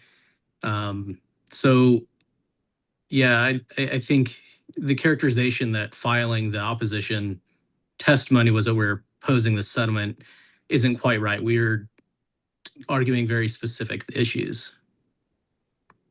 Okay. Can we scroll down just a little bit? Paragraph 62 provides for future collaboration to explore a pilot to further address energy insecurity and methods to target assistance to the most vulnerable. Does EOC oppose that provision? No, I mean, we participated in the last energy and security working group. I think it'd be important to have like defined goals. And, the last one we as like a group spent a lot of time basically rehashing Dr. Nussbaumer's calculations and spent the entire time basically coming back to Dr. Nussbaumer was right. So it's not in and of itself. I think it just needs to be defined and have specific goals. So do you oppose that provision? No, I don't. Okay. But just with the Can we caveat move that it on to needs to be paragraph- clear. Excuse me, I'm sorry, I couldn't hear you. You answered no, and that's all we needed. Can we move down to paragraph 63? That provides for filing certain materials by December 1st, 2026. Does EOC oppose that? Give me just a moment, just reading the whole thing. No. Can we scroll down to paragraph 64? This paragraph requires the company to focus its outreach and education on all potentially eligible populations, but with a particular attention to customers and/or geographic areas that may have relatively higher levels of energy burden, senior citizens, and young children. Does EOC oppose this? No. Go down to paragraph 65. This paragraph requires the company not to conduct any involuntary disconnections for customers referred to EAP through LEAP, EOC, CEO support programs, even if not eligible or enrolled in EAP. Does EOC oppose this provision? No,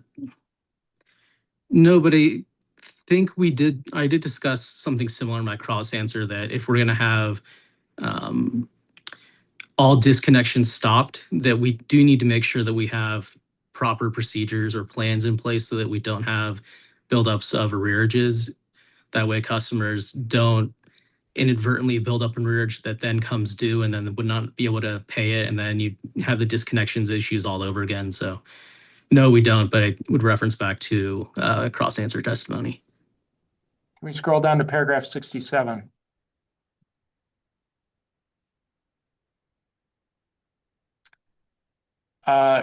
This requires third-party auditing of sample self-attestation. Does EOC oppose that?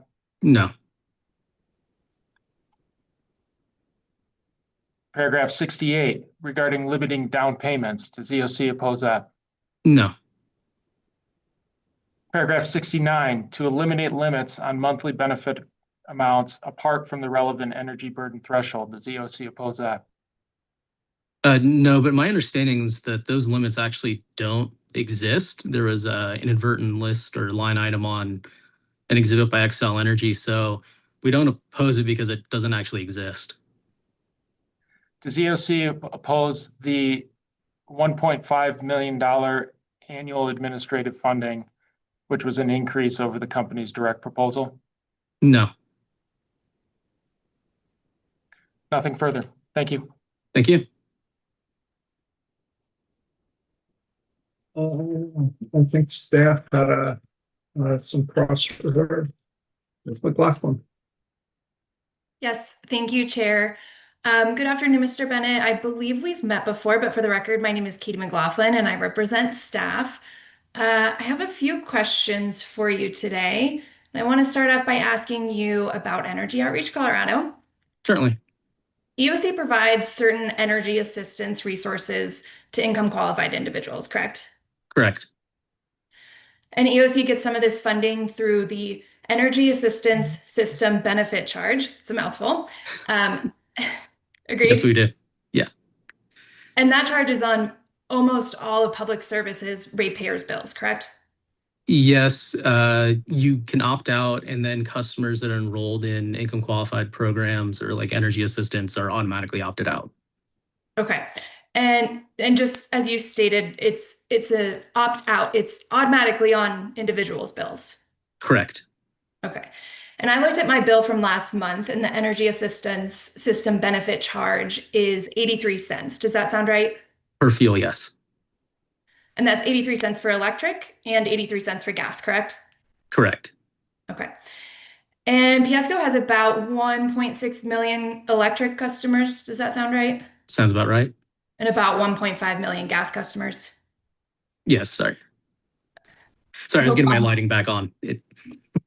No problem. Does EOC also receive funds from other utilities through similar assistance energy charges? Yes, all the regulated utilities contribute. So that was under House Bill 211105. Okay. And is EOC regulated by the PUC? No, we are not. And on every single electric bill, there's an option for customers to essentially donate, check a box, to provide more money to EOC. Isn't that right? I wouldn't say every single. I think it's like maybe every other. The checkoff box on the bottom is on there, and it's if you get a digital bill, you have to go through your email, click a link, then click a link for that month's inserts or onserts, and then you can click another link in there to open up that document. And then you can I think you can print that in and send it out, or you can call. So it's little technicality. It's not technically on every bill, but there's a way to get to it. And it's not necessarily on every single bill either. Sure. Could we please pull up what is in staff's box? It's hearing exhibit 414, and I would like to represent to you that this is my most recent electric bill.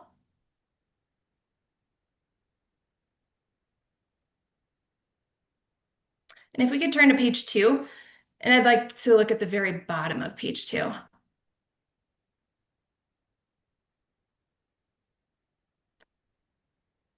Is this essentially an opportunity for individuals to contribute to Energy Outreach Colorado on their electric bill?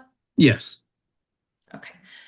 And this is in addition to the assistance charge as well. And you can see that that's also on my bill just above there, the 83 cents. Yes. Okay. And this is just a demonstrative, so we can go ahead and take this exhibit down. Thank you. EOC intervened in Piesco's Renewable Energy Compliance Plan. It was proceeding 25A-0194E, right? I'm sorry, you said 21A?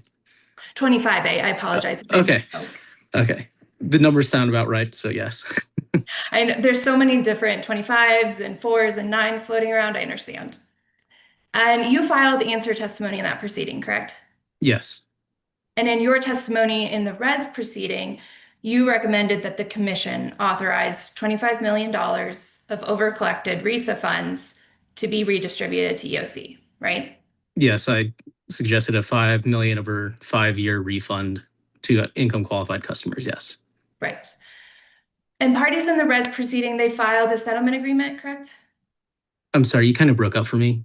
Oh, I'm sorry. My question was parties in the res proceeding, they filed a settlement agreement, isn't that right? The other parties, EOC, did not join the settlement. Okay. And the settlement agreement did not include a provision allocating $25 million or any funds to EOC, isn't that right? Correct. And the commission ultimately approved the settlement agreement, correct? It did. And the commission did not make any modification to the settlement agreement in its final decision, did it? Not that I recall. Okay. And you filed answer testimony in this proceeding as well as opposition testimony, right? Yes. And cross answer as well. And cross answer, that's right. And in your testimony here, you renewed your request for the commission to authorize $25 million of RESA funds as a contribution to EOC, correct? Correct. And is it fair to say that one of the main reasons that EOC did not join the settlement is because the lack of RESA funds allocation to EOC? I did just want to be careful because I don't want to pierce the veil here. So I would say that no, the settlement agreement does not contain any mention or provision of the suggestion that EOC made. I think the specifics wise, I think are somewhat venturing into some stuff that might be protected by 408. I will say we were not, at a certain point, we were left out of negotiations, so we weren't part of the final negotiations. In your questions with Mr. Zilmer just a few minutes ago, you ran through a bunch of the settlement agreement's EAP provisions, and you'd agree with me that EOC would agree with most of those, correct? As reflected in the stipulation that we put forward, yes. Okay, and the EAP provisions and the RISA allocations, those were two of the main provisions that EOC brought up in this rate case, right? Yeah, in addition to a request by Dr. Nussbaumer regarding shape files, yes. And the RISA funds was not included in the settlement agreement filed by the parties in this case. Correct. Okay. Is EOC proposing that it would be an implementer of a commission-approved PSCO retail program if it were to receive these funds?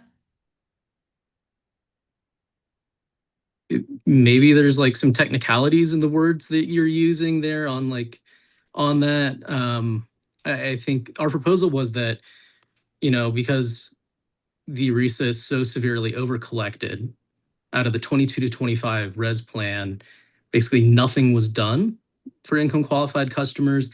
And yet the entire time income qualified customers were being asked to pay into the RISA, and the benefits that they were anticipating getting out weren't realized.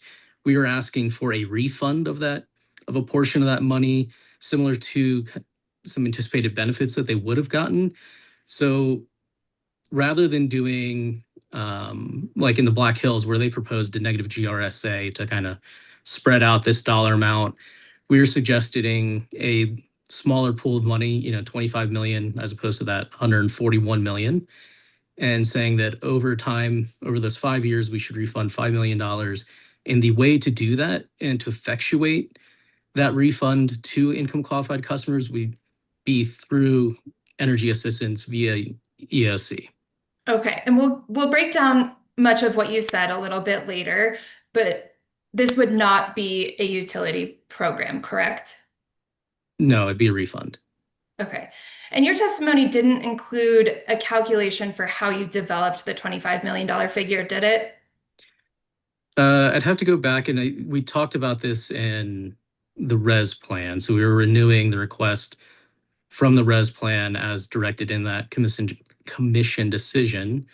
But it was, what we did is we calculated in that case a rough number of customers that could have been served, taking the average kilowatt hour subscription or the subscription size versus the bill savings that we see, and then took that number and came out with a number that was a little bit higher but rounded down. Okay, so that was your calculation in the res proceeding, and you Correct. did not provide any calculation in your testimony in this proceeding. No, we renewed our request from the previous one. Did EOC propose to provide a report to the commission detailing how it would spend the $25 million? No, what we proposed was to incorporate in the same way that we do the 1105 or the ESBC, which is that fund we were discussing earlier, in our annual reports to the legislature, which is part of an audited, statutory required audit that we submit to the legislature, and the legislative committee has oversight over us on that. Sure. And in your annual reports, would there be a breakdown of exactly how this $25 million is spent? Well, those funds are broken down by utility. They're broken. You have a county allocation, so like vendors. If you're asking, would there be a specific customer by customer? No, we don't give out individual customer listings of who got what when. The utility does get that. So when we send weekly energy assistance reports over to them, they get, all the customer information and how much they got. So the utility's in possession of all of that. But in that report, we don't list out every single customer. One, that's a public document, so I don't think it'd be appropriate to list out every customer. And I'm not asking for you to list out every single customer. I'm asking if there's going to be a specific accounting in your annual report detailing how that $25 million specifically is spent. Well, it's an audited report, so it's a third-party auditor that comes in, so there is an audit of that. And would the report itself say, in this $25 million, this is how we spent it?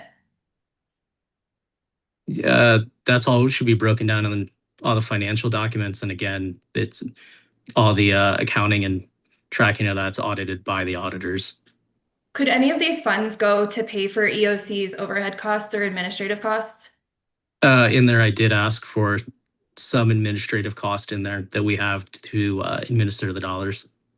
And does the commission have any control over what percentage of these funds would go towards bill assistance programs versus other costs? I'm sorry, I got like an echo. Could you repeat that one? Yeah, absolutely. Is that better now? Yeah, I think it was bouncing off somebody else's. Yeah, no problem. Does the commission have any control of what percentage of these funds would go towards bill assistance programs versus other costs?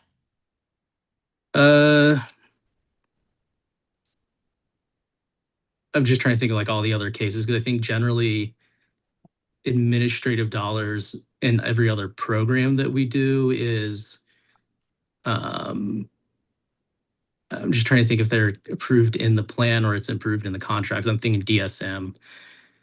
The 1105 funds are treated differently because those are statutory guidelines. Mr. Bennett, is there a plan? Yeah, no, here? I'm just trying to think. I guess the commission could set a cap on EOC admin funds. Okay, but is there a contract or a plan here? No, there's not a contract here. Okay. And you'd agree with me that the RISA is a rider, correct? Yes. And you'd agree with me that today we're hearing Piesco's electric rate case? Correct. And this is establishing base rates, correct? And it also has in the settlement document the anticipated additional RISA revenue, correct? Okay. And you'd agree with me that base rates are different from a rider? Correct. Okay.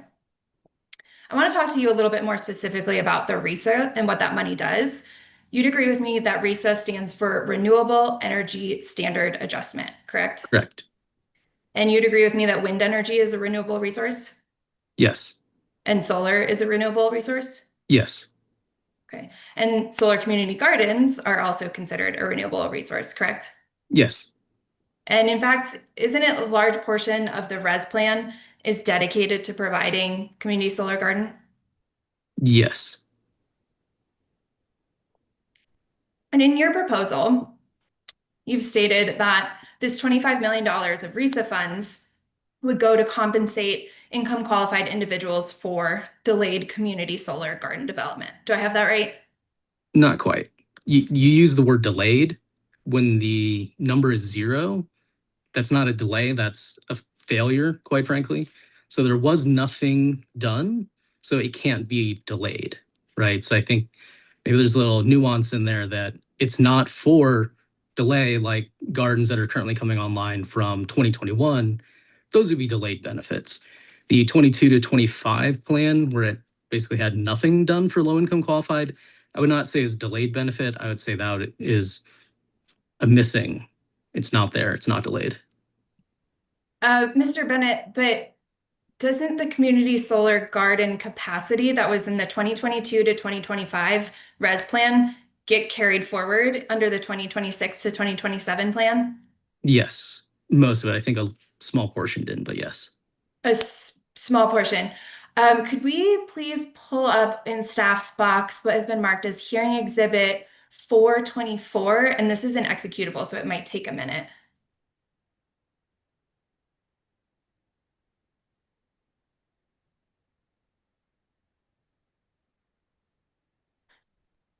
And then if we could make this a little bit bigger, I want to focus on, I believe it's lines 23 through 26.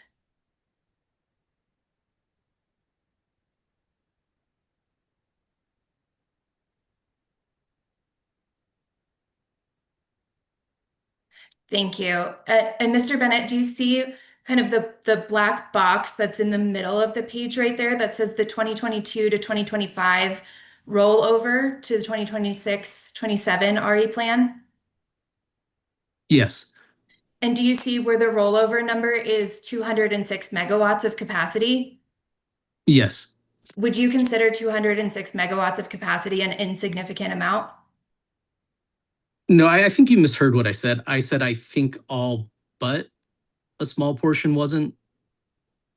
So maybe you heard a different answer than I thought you asked or something.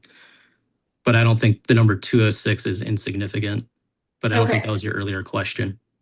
But and seeing this now, would you agree with me that all capacity that was approved in the 2022 to 2025 RES plan is being rolled over into the 2026 to 2027 plan? So it's not disappearing, correct?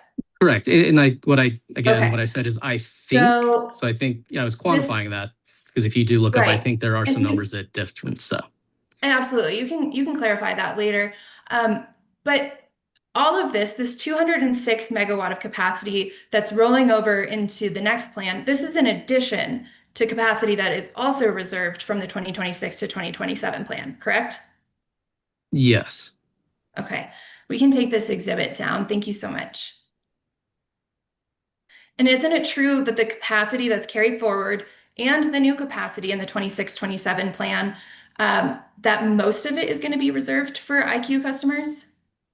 Reserved, yes. And about 51% according to statute, correct? Yeah, that's gonna qualify. It depends. So the ICS gardens where most of it is reserved have a 51% carve out. So gardens could go up, but the floor is 51%. Okay. And I want to go back to, so the carve out, sorry, just to follow up on what you said, the carve out is 51%, but you'd agree that it's at least 51% is going towards IQ customers. It's possible that it could be more. Right, it could be more. Okay. And I want to go back to, we talked about this earlier. EOC provides a couple different types of energy assistance, right? Maybe clarify your question. Yeah, absolutely. So there's arrearage forgiveness, there's bill assistance, there's weatherization. Those are all have nuances of differences in the types of work that EOC provides. Yes, so maybe just clarify because I know it can be confusing with the differences between EOC LEAP and the PIP programs. So EOC doesn't do arrearage forgiveness. We have a program where we only serve customers with arrearages. So those are customers that are in the disconnection. Excuse me, one moment. Sorry about that. So we You're only fine. help, yeah, we're only able to help customers with energy assistance that have an arrearage. So they'd be in the queue for disconnection because once you don't pay, that's where you're at. So our energy assistance program is to guarantee that customers keep their energy on so they're not disconnected. Arrearage forgiveness, just to differentiate it, that'd be like Excel being able to approve maybe a very large arrearage balance because EOC has program limits depending on utilities and available funds. So sometimes we provide energy assistance to keep them from being disconnected by making the pledge. Excel can then forgive the balance of that with their arrearage forgiveness program. So we only go from the negative up to zero. We can't put a positive on the account, which is differentiated from LEAP, where you don't have to come in with an arrearage, then you just get it and they get a positive benefit.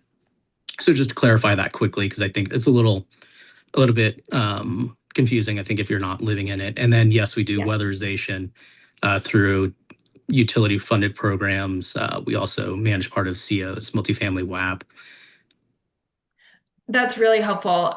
So just so I make sure that I understand, with the arrearage forgiveness, if a Excel customer came to you and they had past due energy bills, you would be able to assist them in paying off that arrearage. Do I have that right? I wouldn't use the word arrearage forgiveness because that's the utility forgiving the arrearage on the account. We're paying that negative balance up to program limits. So we're providing energy assistance. We're not forgiving the debt because that's probably more technical accounting. And that's also coming out of the PIP or that balance. Okay, so energy assistance is a better way to right, just not to confuse the two different programs. Does EOC's energy assistance program provide renewable energy benefits? So the energy assistance and solar teams are under the same global team at EOC, but the energy assistance program that's providing arrearage forgiveness is not, no, I mean, it doesn't provide solar energy. So viewed another way, does helping with a customer's energy bill provide incremental energy reductions similar to investing in renewable energy? In and of itself, no, but by getting into energy assistance, you are getting into the queue for the solar program. Sure. Does EOC have any programs that develop renewable energy? No, we don't develop them ourselves. We work with the developers in partnership. Okay. And that's more an administrative process with EOC helping individuals subscribe to community solar gardens? Correct. And it's your position that EOC's request for the $25 million can be paid out of existing resources under the RESA, correct? Correct. That's what our refund proposal is. And you're saying that the commission can authorize a $25 million payment to EOC without increasing any RESA collections, right? Correct. So if the commission were to approve EOC's request to pull funds from the RESA, wouldn't they need to reverse their decision in the res proceeding? No, I don't believe so. I don't understand, or rather, I think you'd maybe need to clarify why you think you would need to reverse a previous decision to modify or to approve our proposal. So maybe I'm just not clear on your question. Yeah, absolutely. So I understand that there was an overcollection under the RESA, but under the 2026 to 2027 plan, it's already been approved by the commission. We discussed that earlier, right? Correct. And the entire plan had a budget, correct? Correct. And that budget has been approved. Correct. So the commission here would have to go in and modify that budget and that proceeding to allocate $25 million to EOC, correct? I don't believe so. I mean, in the same way that the commission doesn't need to go back and redo the RESA decision. If they were to approve the settlement that staff signed on to, that would increase the RESA collections by 2.25 million. Because if that's holding the same thing, if you have a change in the RESA accounts, I don't see it needing to go back to modify the decision. Okay, I have 2 points to follow up with you on that. So you just noted that this case would potentially increase the RESA balance.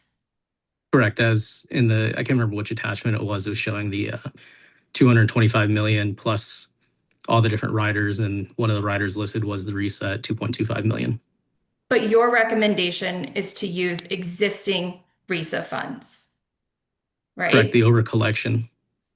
And rates from this case have not gone into effect, have they? No. So any amounts that are collected from rate increases in this case do not exist at the moment. And hopefully they don't. Okay. And I want to follow up on something else that you said earlier. Isn't it true that the res settlement agreement, which has been approved by this commission, anticipates to fully draw down the RESA balance over the 2026 to 2027 plan? It fully intends to draw down the balance the same way that the previous plan fully intended to spend down its money, but it didn't. Oh, sorry, somebody's phone just popped up. If you don't mind muting whoever you are on the phone. That's me. My computer is having problems with interconnect, so I apologize. Keep going. That's okay. I apologize, Chair. I just got a little bit confused with what was happening. Thank you. So, Mr. Bennett, if the approved 2026 to 2027 plan has been, it anticipates drawing down the entire balance, where is the commission going to find $25 million to allocate to EOC? Yeah, I think that's a question for the commission. That settlement, and we'd have to go back and look at it, it was wanting to draw down funds. At the same time, there's other funds being collected. I think if you look at prior performance and you look at, I said 10, but I realized 2015 to 2025 is 11 years. 11 years of positive RESA accounts with the lowest number being 40 million. I think it was only 3 years where they actually spent down budget. And over the last 3 years, we've gone from 50 to 100 to 141 million. I think the commission could look at that and anticipate that the RISA has not been performing to the same number as anticipated by the plans. So the company will be filing another res plan, not too distant future. And if somehow it was going gangbusters and following through, if they had to adjust the RISA collection, which, is a prospective collection where you just keep collecting 1% no matter how much you do, unlike something like the ECA where you go through and you recalculate based on what you actually need. I think the commission could look at prior performance and make an educated guess that we're already halfway through the first year of this plan by time the decision was made, and that in all likelihood, the res plan continues on the same pathway, we'll have another massive overcollection. So you answered what the commission could potentially do, but what's EOC's position? Do you think that the commission has the authority to go in and modify a plan that it has already approved? I think the commission always has the authority to modify things that. So if public service is able to connect community solar gardens in IQ and DI communities this year or next year, wouldn't you agree with me that that provides potential benefits to IQ and DI communities? Yes, and just to clarify for you too, I think the gardens that would be anticipated to connect this year would be from 2021, so 5 years out. So there's quite a delay anticipated if you're talking about gardens from the 2026 res plan. Odds are they would not be connected this year or next year or the year after. And under the 2026 to 2027 res plan, would you be okay with reducing the amount of community solar garden capacity that has been rolled over? I think that the amount rolled over was a statutory requirement, and it's required to roll over the unused capacity.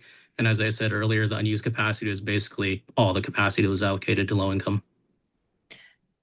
And so if it's all allocated to, didn't EOC have a role in that statute? Which one are you talking about? The statute the ICS? Yeah, the rollover that was required. No, we didn't provide any testimony or anything like that at the legislature. And I can't even remember if we took a position on the bill. I'd have to go look back at old trackers. Okay.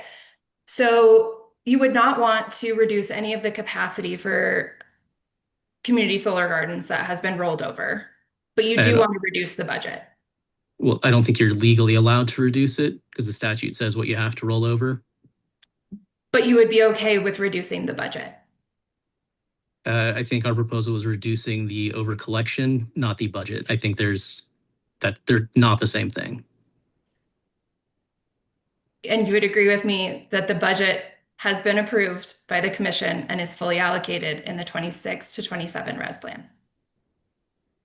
Just a yes or no answer is appropriate. But it's not, because the word allocation, I think if you're using that to mean were the numbers developed, yes, the numbers were developed, but developing the numbers does not encumber the numbers. So I think your question seems to imply that the balance has been encumbered. It's only encumbered at such point as like gardens actually are developed under that plan. So it's not a yes or no. It's the plan budget was developed. Yes, budget does not encumber the available funds.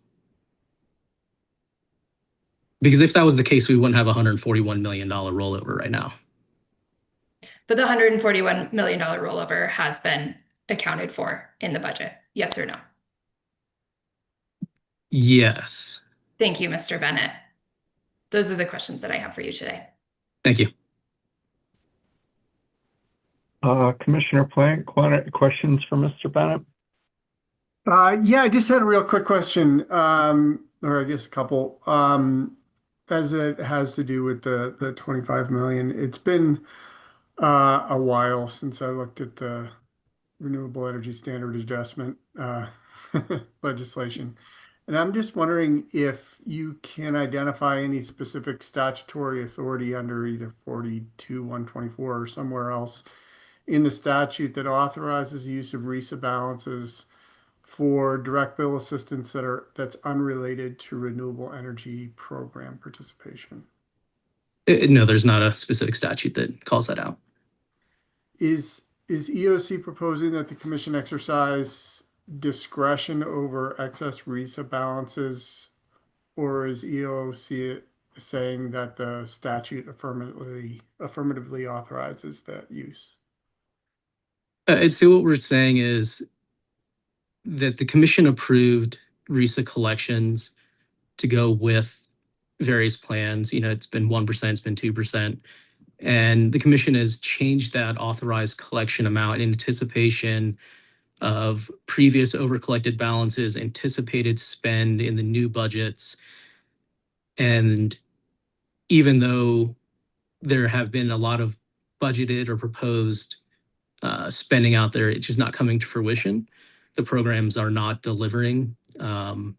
So while the commission approved, these up to amounts, is that rider's described as an up to 2% amount, that the dollars being collected from customers are not actually being used for their intended purposes. I get that, but they're in a balance right now. They're not being used for something else, and you're proposing to use them for something else. I'm just wondering, is there some sort of previously approved use of the renewable energy standard adjustment that's not associated with renewable energy?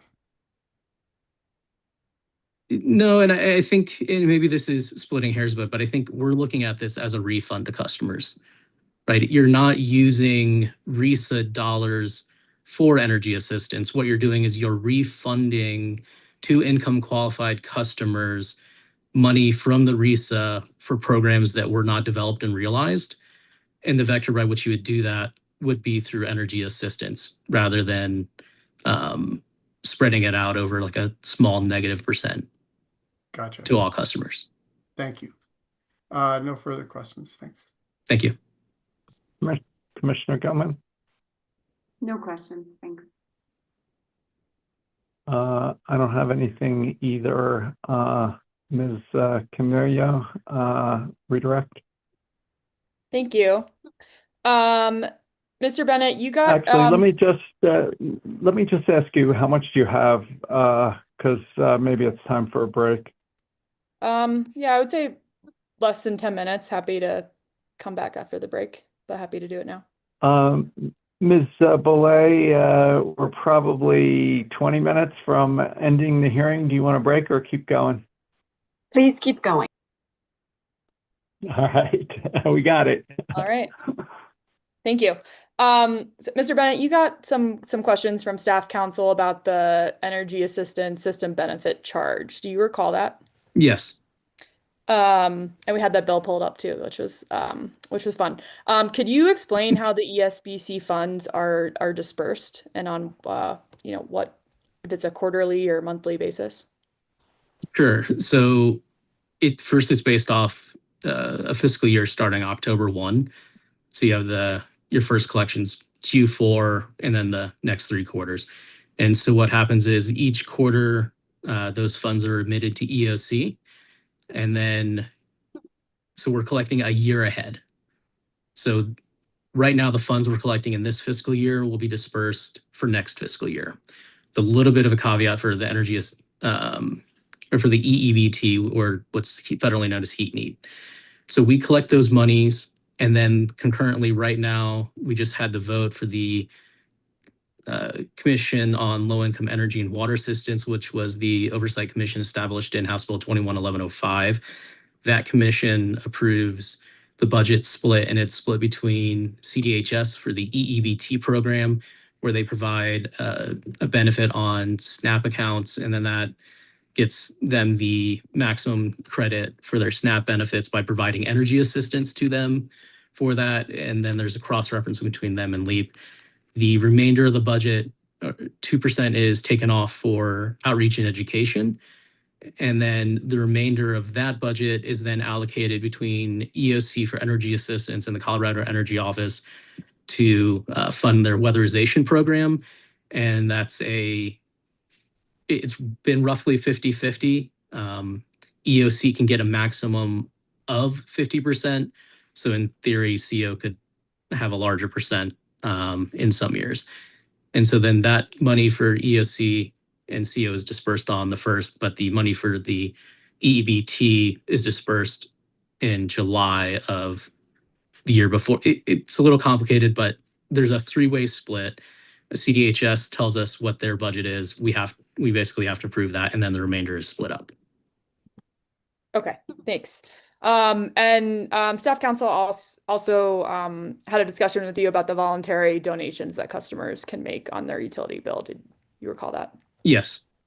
And so despite the ESBC funds that EOC gets from certain customers and those voluntary donations, I think both your answer testimony and your cross-answer testimony mentioned that EOC is at risk of running out of funds for public service electric customers this summer. Correct. Can you expand on that? Yeah, so even though, and I think it's been an odd one, I think there's multiple exogenous factors on why. You have some economic pressures, then you have the federally funded LEAP program with some concerns about applying to federal programs have resulted in people maybe not applying as much as they have in other years. So while EOC is seeing an increase in request over the winter, it was something around about 10% increased applications. I think the last time I checked, we're seeing a higher demand on our resources. And we're anticipating probably, within a month, so like 30 days or so, we'll probably run out of funds for Xcel Electric. And our program year runs until the end of September. Okay. If we could pull up Mr. Bennett's answer testimony, which is hearing exhibit 700, and turn to page 48. While this is getting pulled up, do you recall the conversation you had with staff's counsel about the calculation or the mechanics of EOC's $25 million RESA assistance proposal? Yes. And so if we go down and look at table AB2, can you explain how some of these lost benefits that you quantified from RE plan programming supports EOC's $25 million proposal in that amount? Yes. So first, if you look at footnote 74 down at the bottom of the page, so, taking an average bill savings of $720 a year, which is targeting the 50% bill credits. And then you look at the number of customers, and you had our average subscription size for the garden size times the number of customers times that average bill savings is how you then get the credits. Okay. So if you had the 8,400 customers times the 720, that's where you're getting that number of the bill credits. Okay. And while we have this up, staff counsel also asked you about the 206 megawatts of reserve capacity that's being carried forward into the current res plan. Do you recall that? Yes. Is it your understanding there's a different guaranteed bill credit or savings for those future ICS gardens? Yes, there is. So on there, you see the 25% minimum savings. So under the ICS statutes, you have a guarantee of 25%. You can get a higher percentage. That's dependent on meeting certain guidelines in the program and in the statutes to qualify for specific rebates or tax credits. And then if you get those tax credits, then you have to guarantee a higher bill savings. And all that's still to be worked out in a upcoming ICS rulemaking. Okay, but so there could be a IQ customer in the new res plan that's not going to get as big of that $720 annual credit that customers that are lucky enough to get into the gardens now are getting. Right. So correct. So EOC, when we do our programs, we're targeting a 50% bill savings. So, and you can kind of see it where you have in that first box, the 53 megawatts times 8,400 customers gets you about 6 million, but then 51 megawatts at 25%, 8,100 customers is 2.9 million. So similar-ish numbers, but you see a significant drop in the potential bill credits. So customers enrolled in the ICS gardens that do not qualify for the enhanced benefits, or the gardens they don't qualify for it, those customers will only be guaranteed a 25% bill savings, so much lower. So that 206, effectively at 25%, it's like a 103 if EOC have the 50% bill savings. Okay. Last two questions. If we could go to page 57 of this answer testimony, Mr. Bennett. And go down to yep, permitted use of funds. Do you recall being asked by staff counsel about how EOC would be using the proposed funds it's seeking in this case? Yes. And in your answer testimony here, you mentioned that the funds would be used for direct bill assistance and would not be used for administrative or operational expenses. Right. So it'd be for the administrative costs to administer sending out the funds and stuff like that. So I mean, there are costs that we incur for managing dollars. And sending out, yeah. And that includes like a potential transaction fee associated with dispersing. Yeah, I mean, and there's, for staff that has to actually do the work and process it. So it's not administrative or operational expenses. It wouldn't be covering like my salary or anything like that. Okay. Last, can we just pull up hearing exhibit attachment AB3 to hearing exhibit 702, which is Mr. Bennett's cross-answer testimony? And while this is getting pulled up, this is EOC's most recent report to the Colorado legislature. And if we could turn to page 21. So Mr. Bennett, do you recall that you were asked by staff counsel about how EOC would report the energy assistance it would disperse under this proposal? Yes. And the first line of this this financial statement that was submitted to the legislature includes a line item for energy assistance payments? Yes. Could you talk about how this type of annual report that EOC submits could include reporting on the RESA energy assistance proposal? Yeah, so the second column where we have the HB 1105, we could create a separate column or tracking like that, similar to do the reporting on how those dollars are spent. And then off the top of my head, I can't remember what page it is in our annual report here or the legislative report, but we break that down by utility as well. And it has the funds that we use, and it has a separate column out for the 1105 funds, and we could additionally separate out that potential RESA refund as well. Okay, so in these reports, you're confident that EOC would be able to, accurately report all of the energy assistance it would disperse based with the RESA money? Yes. Okay. Thank you. That's all I have for redirect. You may be excused, Mr. Bennett. Thank you. Thank you. I think that concludes the hearing. Any final matters, Mr. Zomer? Yeah, the company has two exhibits to move. The revised settlement agreement, we were able to confer with settling parties and get that red line completed. And then also the sales forecast comparison, updated those notes to clarify better the different forecast vintages. So we'd like to move those before we close out. Mr. Zomer, can you tell me the numbers? I know 155 revision 1, but what's the other one? It's 163, both PDF and executable. Thank you. Any objection?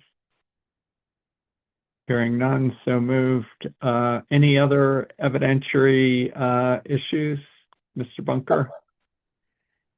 Actually, I do not have an evidentiary issue. We are trying to get the executables filed of the documents that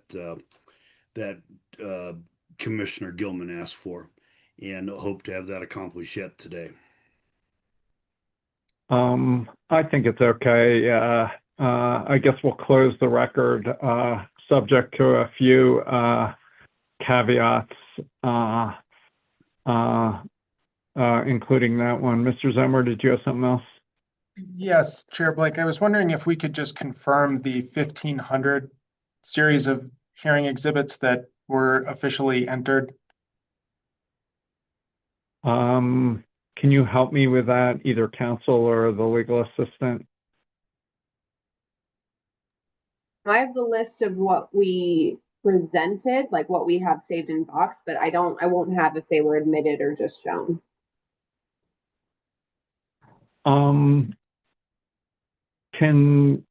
Geez, you may have to rely on the transcript for that. My notes were incomplete. Do you have accurate notes, or do you have a proposed list, Mr. Zimmer?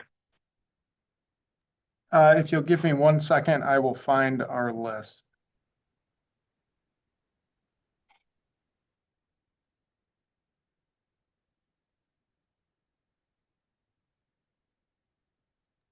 Sorry, I have to authenticate again. If you'll give me a second. Yeah, take your time.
Okay.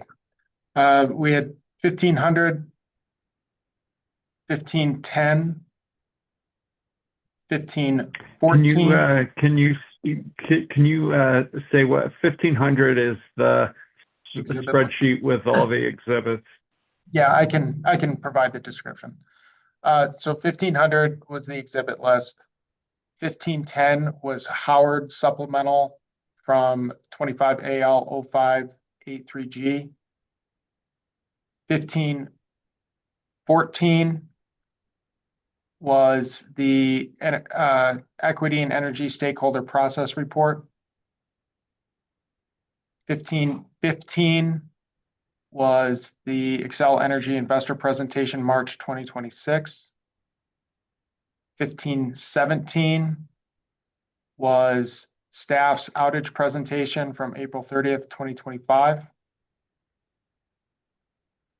1519 is rebuttal testimony and attachments from proceeding 24A-0494E.